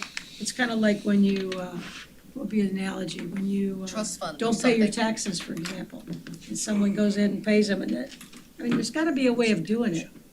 And I just think until we find a way to assist those individuals who But how cannot many, afford. but I wonder how big of a deal that is. It is. It's a big deal to certain people, but Yes, how big is that number? I don't know. And how do you determine who really needs it and who doesn't? Huh? The worthiness of the loan, huh? Yeah. Whatever it's gonna No, be. no, not the worthiness of the You- loan. No, I mean, of the individual. Do I really need this help from the city, or am I just lying to get it? Well, it doesn't matter, it's gonna cost them more in the long run anyway. And we really should talk about that.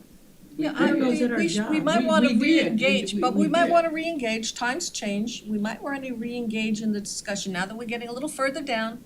And we had this discussion before we had any money to do the city walls, okay? But now we moved a little But I further think down. I think we need to be creative where it's not the city that puts the money up front. We need to find a way of putting a deal together and then have the city be able to tell homeowners, we've got this. We need a pot of You know, money, you're we right. You get a company that says, yes, we'll go ahead. Not even a company, we Yeah, go a for a separate grant, company. let's go find a state No, grant grants will take under the forever. resiliency. You find a separate company that wants to fund it, and then is able to leave the property. I will never say no on funding sources, but the governor has $500 million that he was happy to give to Hallandale. He could fund a stormwater trust fund for individual cities that is paid back by the liens on the property with a 10% administrative fee or something. We could actually, I don't wanna make money on it, but we could certainly finance the administration of it. That's the one of the creative solutions. And, it may be now that we're trudging along on getting the city seawalls done, it may be time to reface that issue. Because you're never gonna solve the problem of flooding of the streets and sustainability and resilience and all those things if you don't fix up the rest of the seawalls. The faster, this'll happen the fastest by getting an outside company to come into the city and say, hey, look, That's what I'm saying, P3. Because it's a revenue stream over many years through if it's a loan to the homeowner, then Yeah, I they would agree. be getting a revenue stream through multiple years. then there's no excuse for them not to raise their seawall. Well, yeah, There's no maybe they can't excuse for afford delay. No excuse for loan. delay, that, Right. you know, you could build Have a you- seawall, you can take a loan out or lien out on the property for 20 years or however long, Yeah. and So while we're they have a designing, revenue stream coming back. while we're designing the program, there also has to be a bottom that says, you know, if the property isn't worth, you know, $50,000 and the homeowner doesn't make, you know, 2 cents a year. There's no way a waterfront It has to property come is with a worth grant. less than 50,000. Oh, yeah, you're right there. You're right there. Have you guys discussed this internally? I know you're real busy. Have you ever talked about how can we make this happen quicker with getting the seawalls up? We've had a lot of discussions about it, but again, there's a lot of rules with using public money on private property. And that's really where you have the hurdle on. That's why I Even if think we we use can find outs- a sole short, setting up the mechanisms to do that is a challenge. But how did you do it with sewer systems? You're allowed to. When people had to bring their sewer from the back of the house out to hook up to the main sewer. Replace their- A lot of that was financed by the city or by some damn body. For Replace years their that's septic happened. tanks. Yes. You mean replace their septic Yes, tanks and tie into the Yes, yes. I'm gonna And work septic on tanks this. is a I great know there's example an on this opportunity. resilient fund that we're talking about at the state level, where it provides money for replacement of septic systems. However, there's still a certain portion that it has to be paid for by the private homeowner, which is generally the connection from the property line into the house, that you can build the lateral up to the property line. From that point in is still the responsibility of the homeowner as you're getting rid of the septic tanks. It's the responsibility of the homeowner, and I understand that. It was the same way with the sewer, as it will be with the seawall. All I'm saying is let's find a way to assist those folks who cannot put their money up front. If you don't do that, you're not gonna build your seawalls. Peter, that's, So I believe Roosevelt is right, and that the problem is analogous to the septic system where people put on to the sewers. And as chair, I was going to suggest to the chair that she was also correct. This is a big subject, and maybe funding mechanisms could be discussed, could be an item on our agenda for the future. So has everybody talked about seawalls enough? Alan, move on. Yes, I'm Okay. sorry. Yeah, poor Alan. And I It's gotta- just a so subject to me, I that's all. apologize, I must leave. You gotta let Alan finish his Yeah. presentation. Yeah, we're not even halfway through. On here, you can see the listing of the current seawalls that we're working on that are unfunded, looking at the next 2 years. And there's many, many more to come after that. So as we're looking at funding that we do get for it, we're trying to do our part on the city side. We do have a lot to go. Quickly, Broward County had the septic tank situation. They had a number of loan, or people that would loan the money to the property owner, and they could work out their various deals on that to make it happen. And so that might be a thought. I don't know how, it seemed to be very successful. It was over in Andrews, North Andrews Gardens area where there was septic tanks, and of course, the health department required them to tie in and abandon it. But that might be a possibility to get, because it's like, the seawalls are only as good as the weakest point, or the lowest point. Understand. And so we gotta make it work. Alan, you want to move on? I have Yeah. a question before we get it, sorry. Just education, we still have homes with septic tanks in the city of Fort Lauderdale? I'm sure there I are, I think don't so. know how many. In Riverland. In Riverland? Okay. And is there a program in place to get them off? I think there is So a unfortunately, because of the gravity situation, everything is very low lying, we can't design it's impossible to, unless you put pump stations all over the place, it's very hard to use the gravity system, so it's a Wow, okay, thank you. They don't have enough slope. Thank you. Zip it, let's get Alan. So let's go to the next slide. Okay, facilities, we have 146 buildings that we maintain. The Parks Department has responsibility for general maintenance of it. Where we get involved is 40-year inspection program, inspecting them and doing the repairs that are required for that. And then basically just repair replacement decisions. And I'm gonna go quickly down to just the bottom two issues, the replacement police station that you have already talked about, and the joint public works facility, which would be a future facility to house our stormwater folks, our roadway repair team, and there's one other, what am I missing? The stormwater. Yeah, stormwater, and the city surveyors. Yeah. And so we are trying to get that into the budget. If we go to the next slide,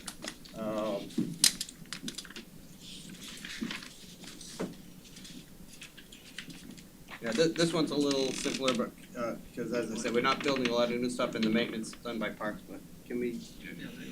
Okay.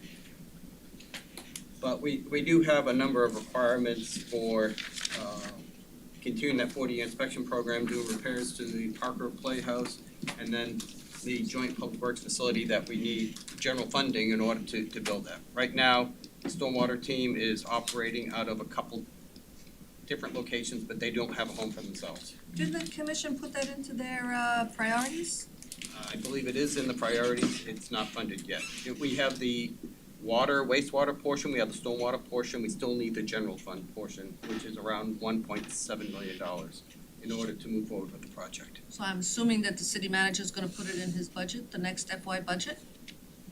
It's on our list of requests. We haven't put together next year's CIP yet with the city manager's office. We're just starting the engagements with him about what our requests would be for the upcoming year. Okay.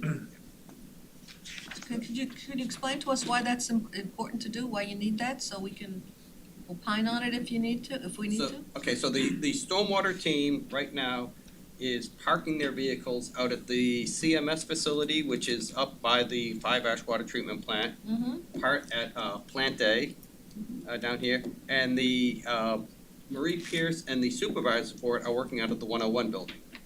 So we don't have the whole team at one location to manage, to operate as a team.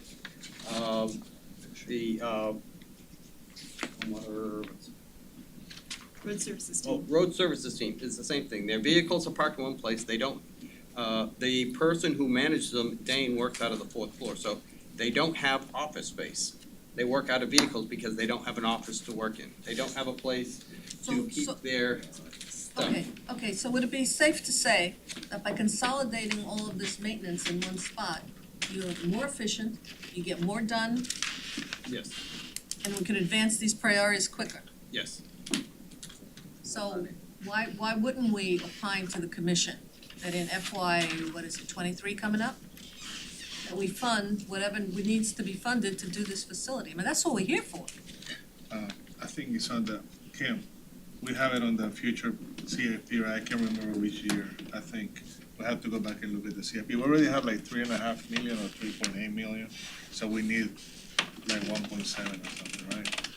So, okay, group, let's think about it. Let's talk about that. If we need a consolidated facility so that we can more efficiently accomplish all the maintenance of these stormwater projects and road projects and sidewalk projects, yada, yada, yada, would we want to recommend to the commission that in the next budget, that they advance this project? Yes, no? Yeah. Nobody seems overly enthusiastic Well, about that. Chair, what this whole thing is flagging to us, and I think possibly part of the reason why we're being shown it, is when you talk about infrastructure priorities, how difficult it is to balance the need for a new facility and seawalls and sewers. It's very difficult to, they're in different categories. How do you make which one is a priority? Is that, when we've asked for this top 10 list, is that part of the problem that you're having, that you don't know whether one category of thing is more important than seawalls, et cetera, et cetera. I think they are all important, but the key piece is everything we've talked up to this time is competing with each other and things that are currently funded within the budget.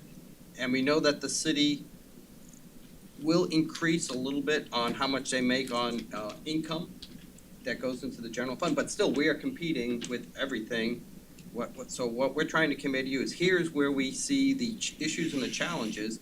If we want to increase funding on sidewalks, because that is important, and I think we need to do that, then the money either needs to come from something else that's already funded, or it's gonna take priority over something like the joint public works facility. But Yeah. we're not gonna get an extra $30 million in general fund to cover all of these. So, and there's many things more than what we have on the slide. We're just giving you in each of these categories what we see as the top unfunded priority projects that Okay, we are advocating in for. each category, so let's look at it from that perspective, in each category. In this particular category, facilities, the top priority unfunded project is we need to get enough money to put together this consolidated maintenance facility. Because we're already paying for the fire station, we're already paying for the, police, the new police building, you know, which we would, okay. So And the fire somebody's roof is station- not gonna get, somebody's roof is not going to get fixed if we say the top priority in this category, facilities category, is the new facility. Somebody's roof is not gonna get fixed unless we find $1.6 million someplace else. New money. Yes, and also I'd throw in here Kill it. Fire Station 13. Yeah. That is, right now we are budgeted at 7.3 million, but the cost estimates are coming in higher than that. And so we will need more money to build that project out the way things are. Is that your highest priority? My highest priority right now is the joint public works engineer facility. Because I have a lot of issues with multiple teams and I need to put them in at home, hopefully centrally located in the city so they can provide services. But I also know that fire safety is important and we need to finish Fire Station 13. Sure, of course, and we need to rehabilitate everybody's roofs, Yes. and we need to do everything that's on this list. But at some point, an advisory committee has to advise. And taking a look at that list, we have to we have to express an opinion. We could just say everything is important, but then nobody needs us. Yeah. What are we here for? When everything become important, nothing is Nothing's important. But earlier today, we were talking about unspent funds that we had left over from other projects. And that some of that was general fund and some of it was grants and some of it was other monies that could only be used in this projects. So how much money do we have somewhere out here in the city that could be used to assist in funding some of these projects? We did this. We did this. I know we I did. know we did this. So we're just gonna put their feet to the fire again.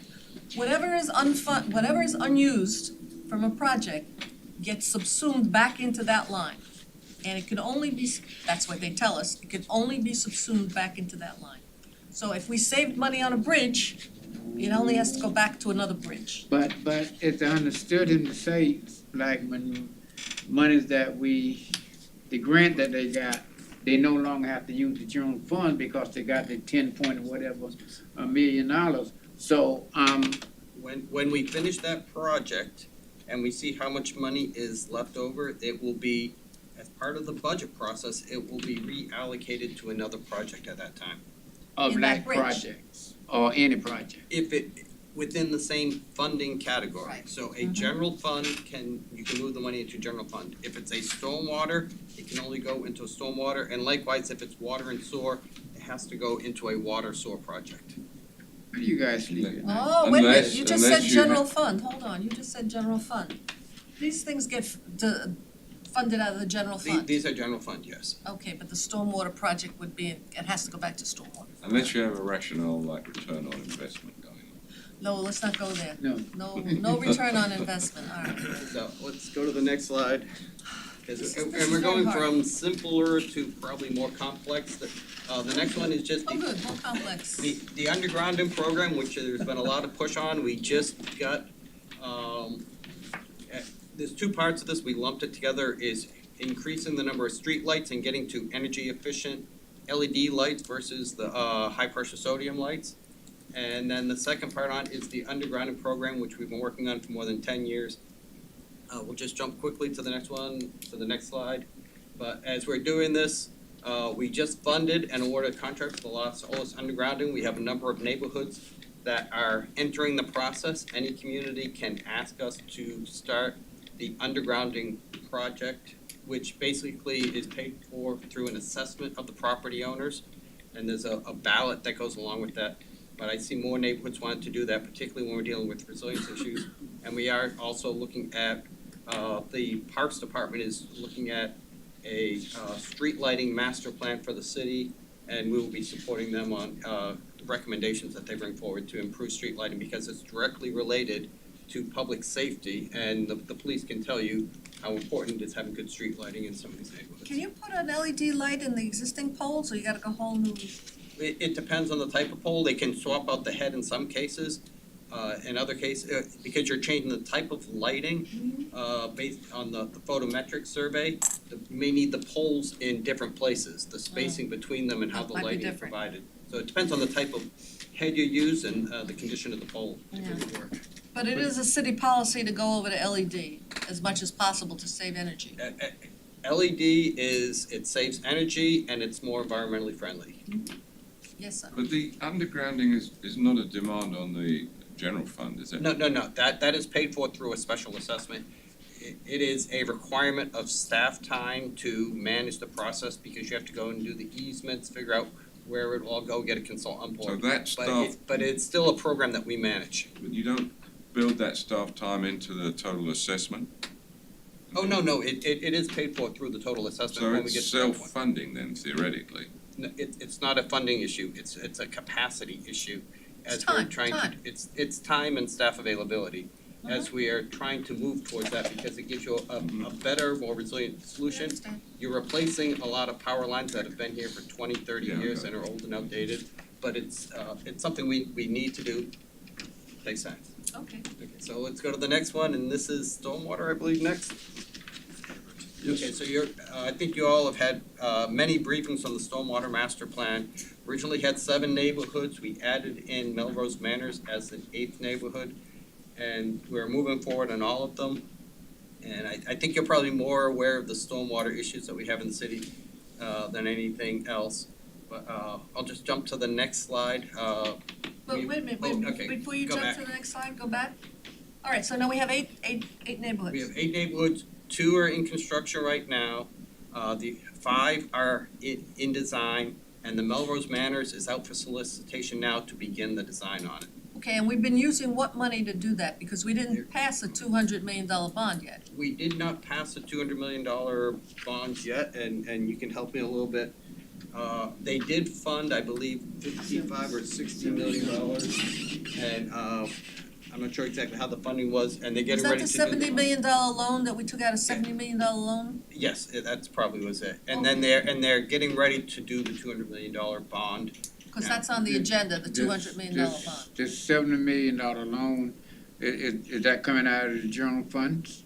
No, it's in the stormwater utility, so it's not commingled in general fund. It's a separate utility that is funding the stormwater. So when we get the 200 million, we don't have to give the city back anything then, right? Oh, yes, you do. You gotta pay back the $70 million. It gets paid. But, No? okay. We took a loan, and it will be used to reimburse that loan from the bond funds. But then also, we will pay for all the work out of the $200 million for these neighborhoods. And there may be some general funded things that go along with it. I'm not sure if we have any of those that we incorporate into the project. It sounds like no. And But it's only for stormwater improvements in the neighborhoods. Peter? So I regard this as a success on the part of the city. Then one thing that's puzzled me about it though, is I believe a lot of the designs were done, as of several years ago. So how was that design work pre-funded, if you like, before you even knew where you were going to get the funding from? Well, when we did the Stormwater Master Plan, which cost a little over $10 million, if I remember right, part of that was to pay for design of the 7 neighborhoods. Right. So they were already prioritized and fully designed as part of the master plan. Which we paid for out of city funds, the master plan, Yeah, yes, it was paid for out of the stormwater utility utility, city funds. city funds. Right. And so that's up table done. The only thing that's left is Melrose Manors that we are paying for now to do design on. And then as we get this first $200 million tranche done and we start looking at what do we need to do next, that. Well, the tranche that's coming up is gonna pay back the 70 million plus interest, I'm assuming, okay? So it's really not a $200,000, it's 130 million. Is that gonna be enough to get this phase done?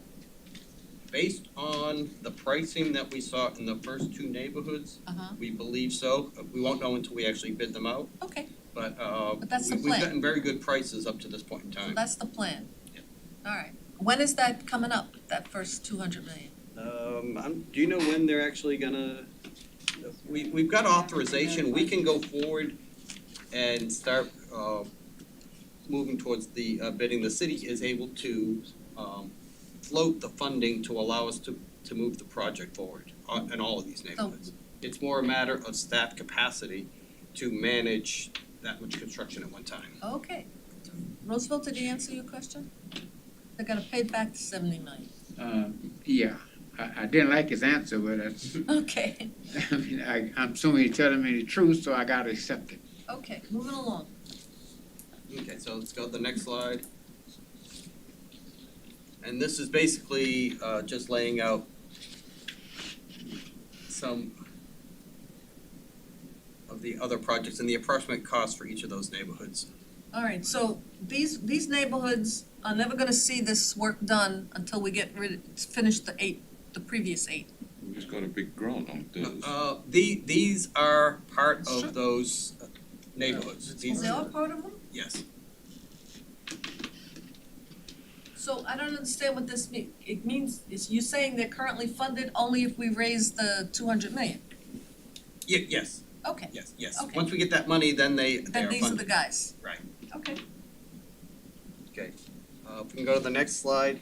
We don't just do the big master plan projects as part of our CIP. We also do about $4 million a year in smaller projects. I'd like to talk about that, yes. Okay, And Go on. and that's really where you have more of a challenge is how do you deal with the rest of the city and where you have smaller flooding issues that need to be addressed. And usually they're anywhere from 50 to 100,000 up to maybe $200,000-300,000 size projects. because I get a lot of complaints about small things like this, like, at the corner, which always floods because there's nothing there, or the swale is gone and not absorbing. Those are the small projects that get a lot of neighborhood people crazy, and they don't wanna hear about a $200 million bond for something, big project. They wanna know, what are you gonna do for me now on that corner? And we can go to the next slide, but on the list of projects that fit into that category, we have 3 years' worth of work. Oh. So this is just a few of the projects that we see as priorities. We see Melrose Manors there again, Yeah, that actually should have been taken off because it was on part of the master plan. right, okay. Slides. Yes, Peter. So are all of these projects being designed and bid out? Some of them are designed in-house, some of the really small ones, we have the ability to do Are that. any of them constructed in-house? I mean, we will do maintenance if we have to adjust a stormwater catch basin or something, but we're not doing construction in-house. Do you have an opinion on expanding the use of actual city staff to do these sort of smaller projects? I think that you have the ability to do it, however, it would be very limited. Even with our water and wastewater, we don't go deeper than 5 feet for construction because of the allowed requirements. We contract out all of that work. if we're gonna expand the size of the public works stormwater folks to take on that responsibility, you're talking a huge requirement for buying additional vehicles, bringing in additional people to man them. Yeah. So buying materials and maintaining a stockyard for stormwater. But would you do these, are you doing these, would you do these with an annual contractor where you Yes. bring them on at given rates and you give them, you know? Yeah, yes, we have an annual contract that does these projects. And I think it's more efficient to do it that way than to try and build up the capacity to do it in-house. Okay, we're at almost at 4:30, so, Okay, so we'll go to the next one, and all I have left is water and wastewater. so you have And- left us water and wastewater. So let's go to the next slide. Okay, so I think you're all very aware of the size and the complexity of the water system. One of the big things that we're trying to work through right now is our atlases and maps and doing the mapping of the system to get into an asset management system.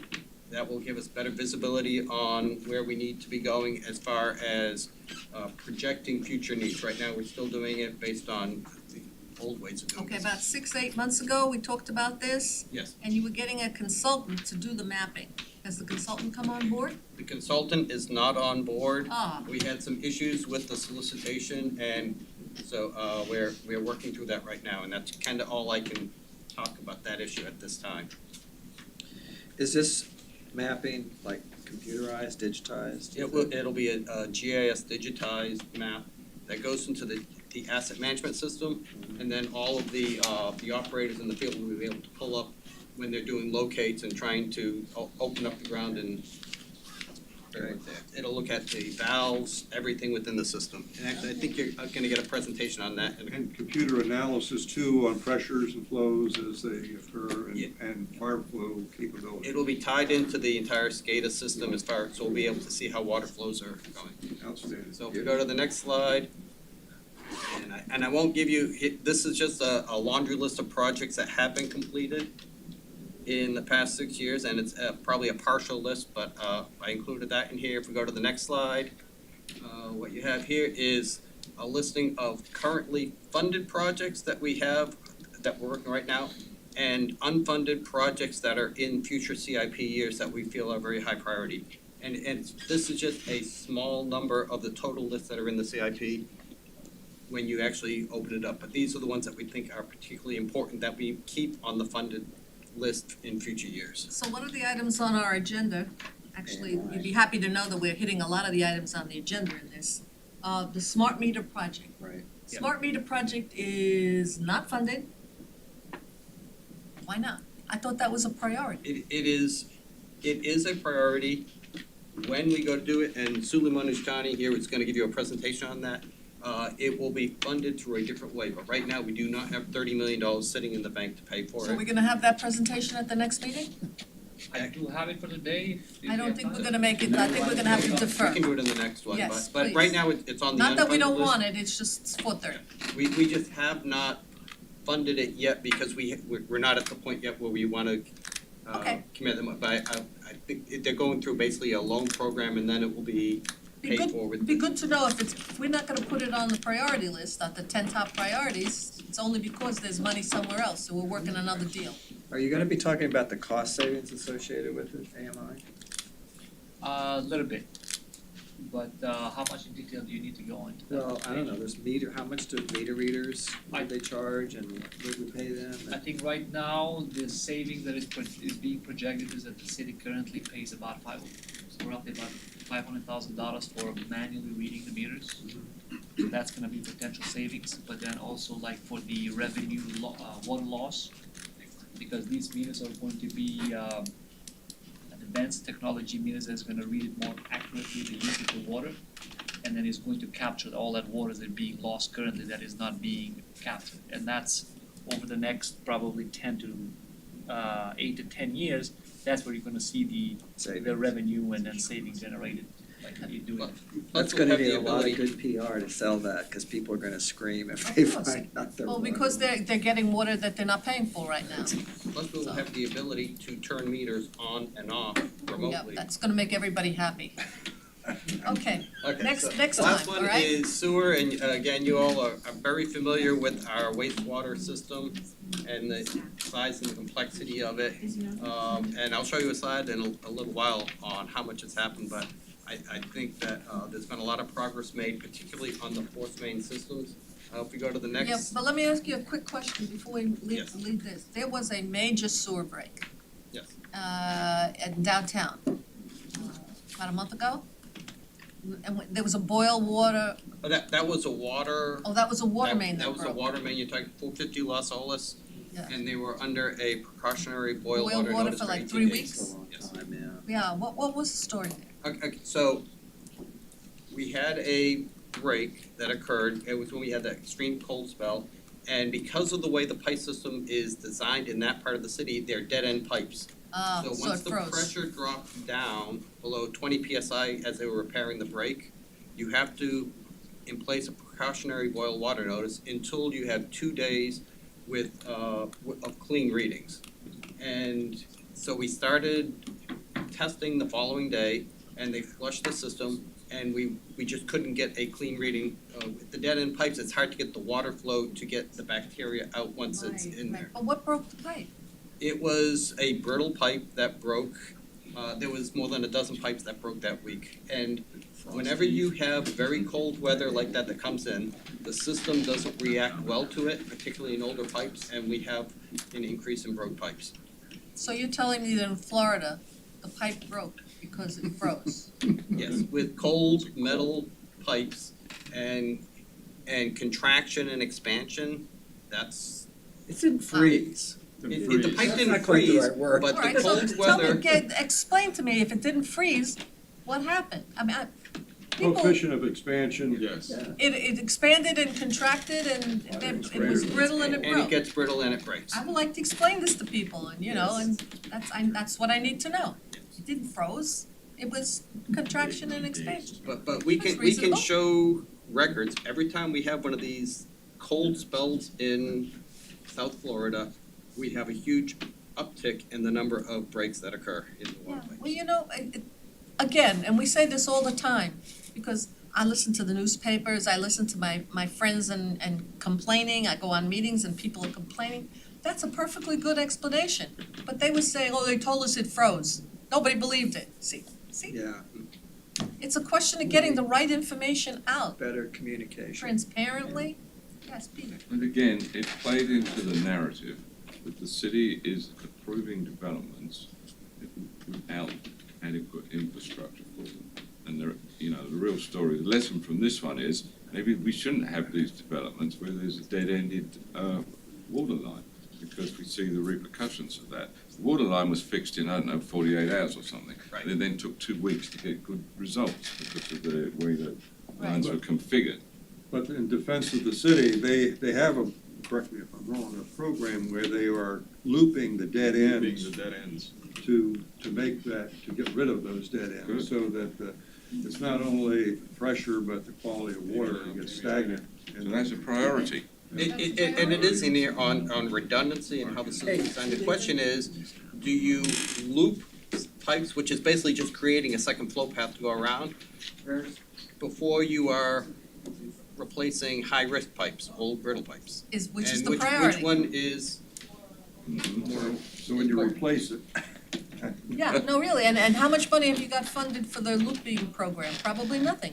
nothing so far. There you go. All We are right, still replacing pipes, and I'll show you a slide the at the very priority end. is replacing, not looping. It's So over here. it's incorrect to say the city has a program of loop, no, we don't.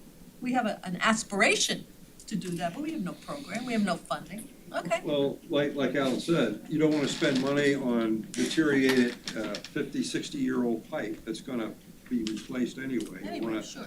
You wanna put in the new pipe and make sure that you avoid the looping Sure, process. And sure. not just Okay. like they used to do it 30 feet around, but try to find another one to tie into. So Alan, can we get to what is the priority on the sewer one? Yeah, Is that okay, so let's go to the next slide, and I won't go into a lot of details on, you can skip past this slide, that's what we already completed.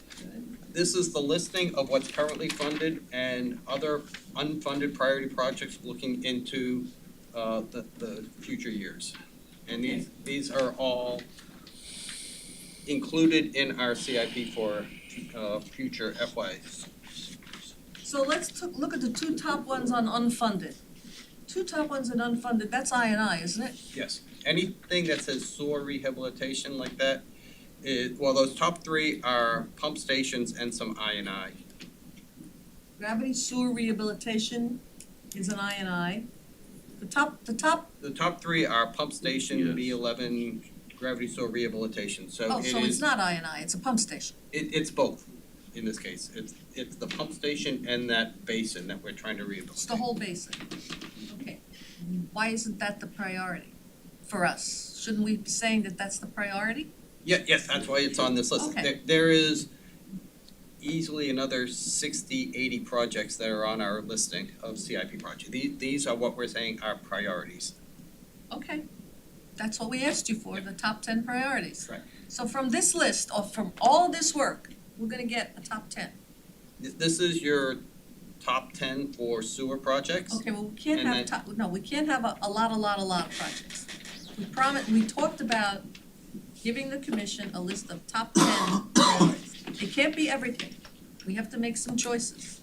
So if you're telling me the three up there, those three are gonna make it into the list, that leaves only 7 spots. Yeah? Are we together on this? Well, can I? Why not, really? Is I that? don't know, I'm asking. My memory is that this top 10 idea was suggested by Charlie Ladd. Correct. And I believe he was talking about it in the context of water sewer. But- Just water sewer. Just water sewer. Okay. But now we see, we've really had a snapshot of how to do a CIP. And you see how to, how you're gonna balance this against the need for a roof that doesn't leak or whatever. So we have to decide, do we want a top 10 list drawn out of all this presentation, or are we just talking water and sewer? I don't think we're gonna make that decision at 4:35. We may have to continue this discussion again. Can we revisit this again next week? I'm not going through the whole thing, but, a little more, to Peter's point, now that we see all this, we can go home and digest this, okay? How do we wanna proceed? Yes, homework, And Gary, And I got one last slide to show you. okay? This last one, I call this the success slide. If you look, what has the city done in the past 5 years? We've replaced 3% of the entire water distribution system. We've replaced 11.8% of the force main system and lined I&I work on 26% of the system. And then on the far right column, you can see how much more will be done If we got the money. based on our current CIP, what we are either funded to do or we plan on being funded over the next 5 years within the CIP. Okay, that's a good slide. I like that slide. Excellent. Okay, well, this has been very exhaustive, but very, very informative. Thank you so much, Alan. Thank you, and I apologize, I have to leave, I'm late for a meeting with the city manager. Okay. Another issue. Can we just do one thing that was under old business, and that was training for new committee members? I had asked about that earlier, with the young lady over there, and she gave me, they're not even in the building anymore. You want the training or you want the swearing in? Oh, to training. I think we were talking about it for new members. I don't know why it's an issue. I mean, if a new member would like to have some, They have that annual thing. no, this is not about this is not about the sunshine or procedures. This is about what the committee has done over the past, I believe, I could be wrong. This was your question. well, I was just I've been talking to various people on Public Works, and everyone's very gracious in explaining things to me, and I caught him before he left, he's gonna meet with me sometime this so- week to discuss stormwater and Excellent. stuff. So it's not an issue. It's No, something it's you're really, taking care it's of. really not, I mean, Okay. let's have a lesson on the sunshine law. Yeah, well, that's the next one. You get one it's one available every year. I've got issues with All that, right, so ladies and gentlemen, then I think we have actually completed the agenda because we're water and sewer, except for the update work. So unless anybody has anything that's not been covered, yes. That's the one thing, for the reinstated, whatever we are, new committee. Right. Have everybody been sworn in? Sworn? Who gets sworn? We get sworn? You have to sign that piece of paper. They send you a piece of paper. Yeah. And you sign the piece of paper that, So, I got the letter from the mayor. It says you need to be sworn in. Sign And the then when I attachment, talked to the there's city clerk, she said, yeah, you don't have to do that. She I didn't even wasn't- get the letter. She wasn't watching got a it, what letter? happened to the auditor? I got a letter to sign and return an attachment with no attachment. Yeah, I did too, that's one I got. I bet that. But I asked the young lady that's sitting over there, and So when the- she gave me the name of a person that, you know, I've been sworn in so many times. no, the city staff should take care of this. This is not our business. When the city attorney comes next week, we'll ask him, what's the procedure? Okay. And you guys take Next care of week? it. I'm Next good. month. Next month. Oh, God, I couldn't do this in another week. Roosevelt, Right. you've been sworn in. I've been I am, sworn out. I'm adjourning this meeting. Thank you, everyone. It was a very, very good meeting. It's been good. Thank you all. Jim, pass on to Alan, you know, a lot of work went into that. Yes. For the record, we'd like to thank the staff for this excellent Yeah, very good. update on.